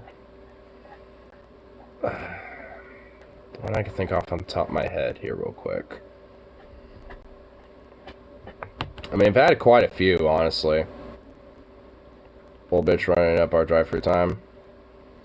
Usually those tend to be the most frustrating experiences. Actually, there was one recently where there's this old lady that kept sampling things and then just wanting like one thing at a time. Well, we had a line of people, amongst other shit, and it's just like, really? And then she wanted checking out, and then she was done, but then I was trying to check some other people out, and not even at the beginning of the second person, she kind of butts in, wants some different shit, and it's just like, I'm trying to check this lady out, like, I mean, you're gonna have to wait a minute, and just straight up would not, like, you know, like, because it was very obvious, like, I'm sitting here checking somebody out, and she's like, bruh, I also need, you know, can I have a few packets of this, blah, blah, blah, and I'm like, oh my god, you know, and at this point, I'm just thinking, anything, get rid of her, and, you know, and then, eventually, you know, I honestly, I kind of forgot everything she ordered, but she was literally like, oh, maybe like, you know, like a tiny handful of Joes, this and that, you know, just tiny ass little things, and just sampling different things, asking, you know, all sorts of questions, holding up the line, basically, and it's just like, oh my god. And time before that, there's this lady who's fucking notorious where, like, nobody wants to help her, in fact, you know, go out of her way to avoid helping her because she's such a rude bitch. But it was the one and only time I've ever had her. And she just, like, freaked the fuck out because, like, she wanted this turkey wrap. And she wanted light mayo, and I do that. And then she's like, no, more, doing this, you know, want more on it. And then she wanted me, you know, spread around. Then she's like, you know, no, I want cranberry sauce on there. And it's like, you didn't say anything about that, you know, so then I started putting it on there, and she's like, oh my god, you don't know nothing what you're doing, can somebody help him? And like, this is all within the course of 1 minute, too, and I'm just sitting here just like, I just threw my hands up, I'm like, whatever, and I just walked off, like, immediately after that, and, one of my other coworkers who's had to deal with her over and over again, went up to her and dealt with her and all that shit. And I can overhear her, you know, and honestly, you know, I went to the back and I was just like, wow, what a way to start the fucking shift. Oh, God. And because it was like, she was like the first person I had to help that day because I just like clocked in like a couple minutes prior to that. And I'm like, oh boy, I really want to take a break right now. Because, oh my God. There can be some fucking assholes. Sorry, man. I'll see what I can do. Yeah, with a smile on your face. Honestly, like, that only goes so far. Like, I'll be nice to consider if people are, you know, at least being pretty chill with me back.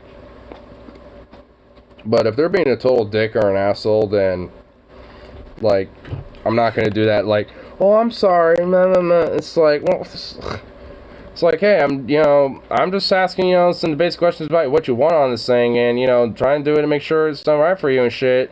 You know, if you're having a problem with it, and like, you know, someone pissed in your cheers, so I'm sorry. Like, I mean, shit. Like, I mean, there's this one time a few years back where someone wanted a chicken bacon ranch wrap, and it's a pretty simple thing, but I was asking him questions about if he wanted some other stuff on there. It's like, alright, you want any sauces besides what it comes with? And he was like utterly confused. And he's like, just the sauce on there. I'm like, so just the ranch? He's like, just the sauce, yes. I'm like, I was like, okay. So I do that.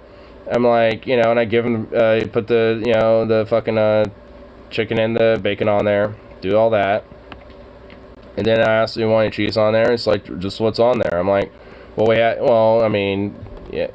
And I'm just like, well, it comes with, you know, it can come with a different, you know, whatever different types of cheese you want on there. Like, you know, it could come with, like, provolone. It could come with, like, Havarti, whatever the hell you want. And it was like, just with what's on there. I'm like, okay. So I think it normally came with pepper jack, so I put that on there. And then I'm asking you want anything, like you want less tomato, onion, pickle, anything like that. And he just kept getting frustrated, and then looked at my other coworker at this point. It's like, is this dude on drugs or something? Like, what the hell? I just want what's on. I just want, you know, a turkey bacon, like a fucking, like, chicken bacon ranch wrap or whatever the fuck it was. And I'm just sitting here like, I just sat there and went like, I'm literally going through this same normal process as I do with literally anyone the fuck else. Like, what's your deal? It's like, what? I mean, the other two stories were more recently, within like the past year, but that one was a few years back. That still kind of grinds my gears, because like, what?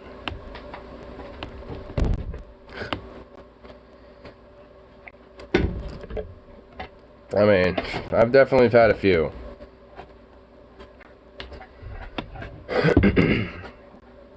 But luckily, not so much as, you know, as there normally was, you know, back pre-COVID, I guess. Which is weird. You'd think there'd probably be more due to COVID, but, and due to the whole pandemic and all that bullshit, but not lately.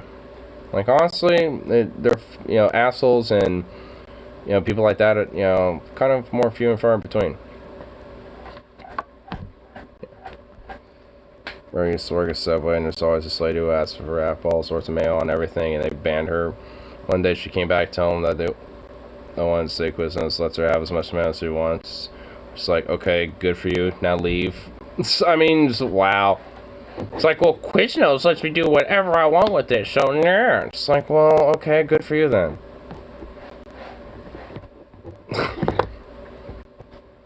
Like, some people are just weird like that. Like, there's this one lady that was actually not at my store, but was kicked out of like a Winco because she kept complaining about literally fucking everything. And she actually does the same thing for our store too. She'll, like, if, you know, things aren't done, you know, directly to her specifications, but practically, it's like she'll complain about it. And it's like, oh my fucking god. It's like, look, just because the fucking, you know, sandwich, you know, wasn't, yeah, like, or just because, like, you know, you got a little over, you know, like a pound of, you know, something or whatever the fuck, or, you know, the meat in the bag that you had sliced up and shit wasn't, like, properly stacked or whatever the fuck. It's like, oh my god, like, Lord fucking forbid. Like, some people, man.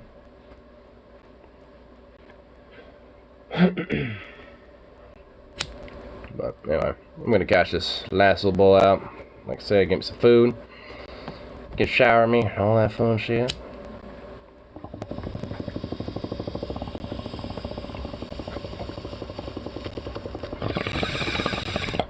And hopefully the grind tomorrow is just as chill as it was today.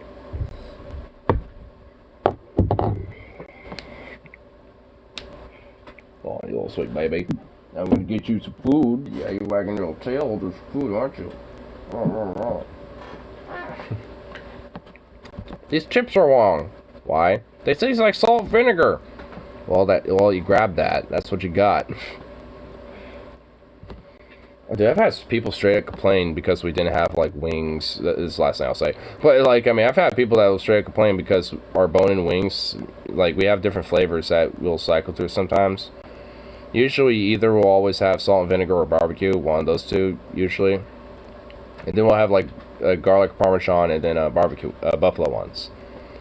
But, man, it's like if somebody really wants one of those flavors and we don't have it out, oh my, not always, but some people will get so fucking ornery about it. It's like, jeez, like, chill. It's like, chill, y'all. It's like, we only do so much. Damn. But, anyway. I'll call it go for the rest of this lovely little evening. At least in the meantime, so. Why do you make me Big Mac, sir? This last time. This is Dairy Queen. Yeah, for real. But, anyway. I'll call it go for the rest of this little evening, so. Peace out. And, of course, I'll be around for that next one, so.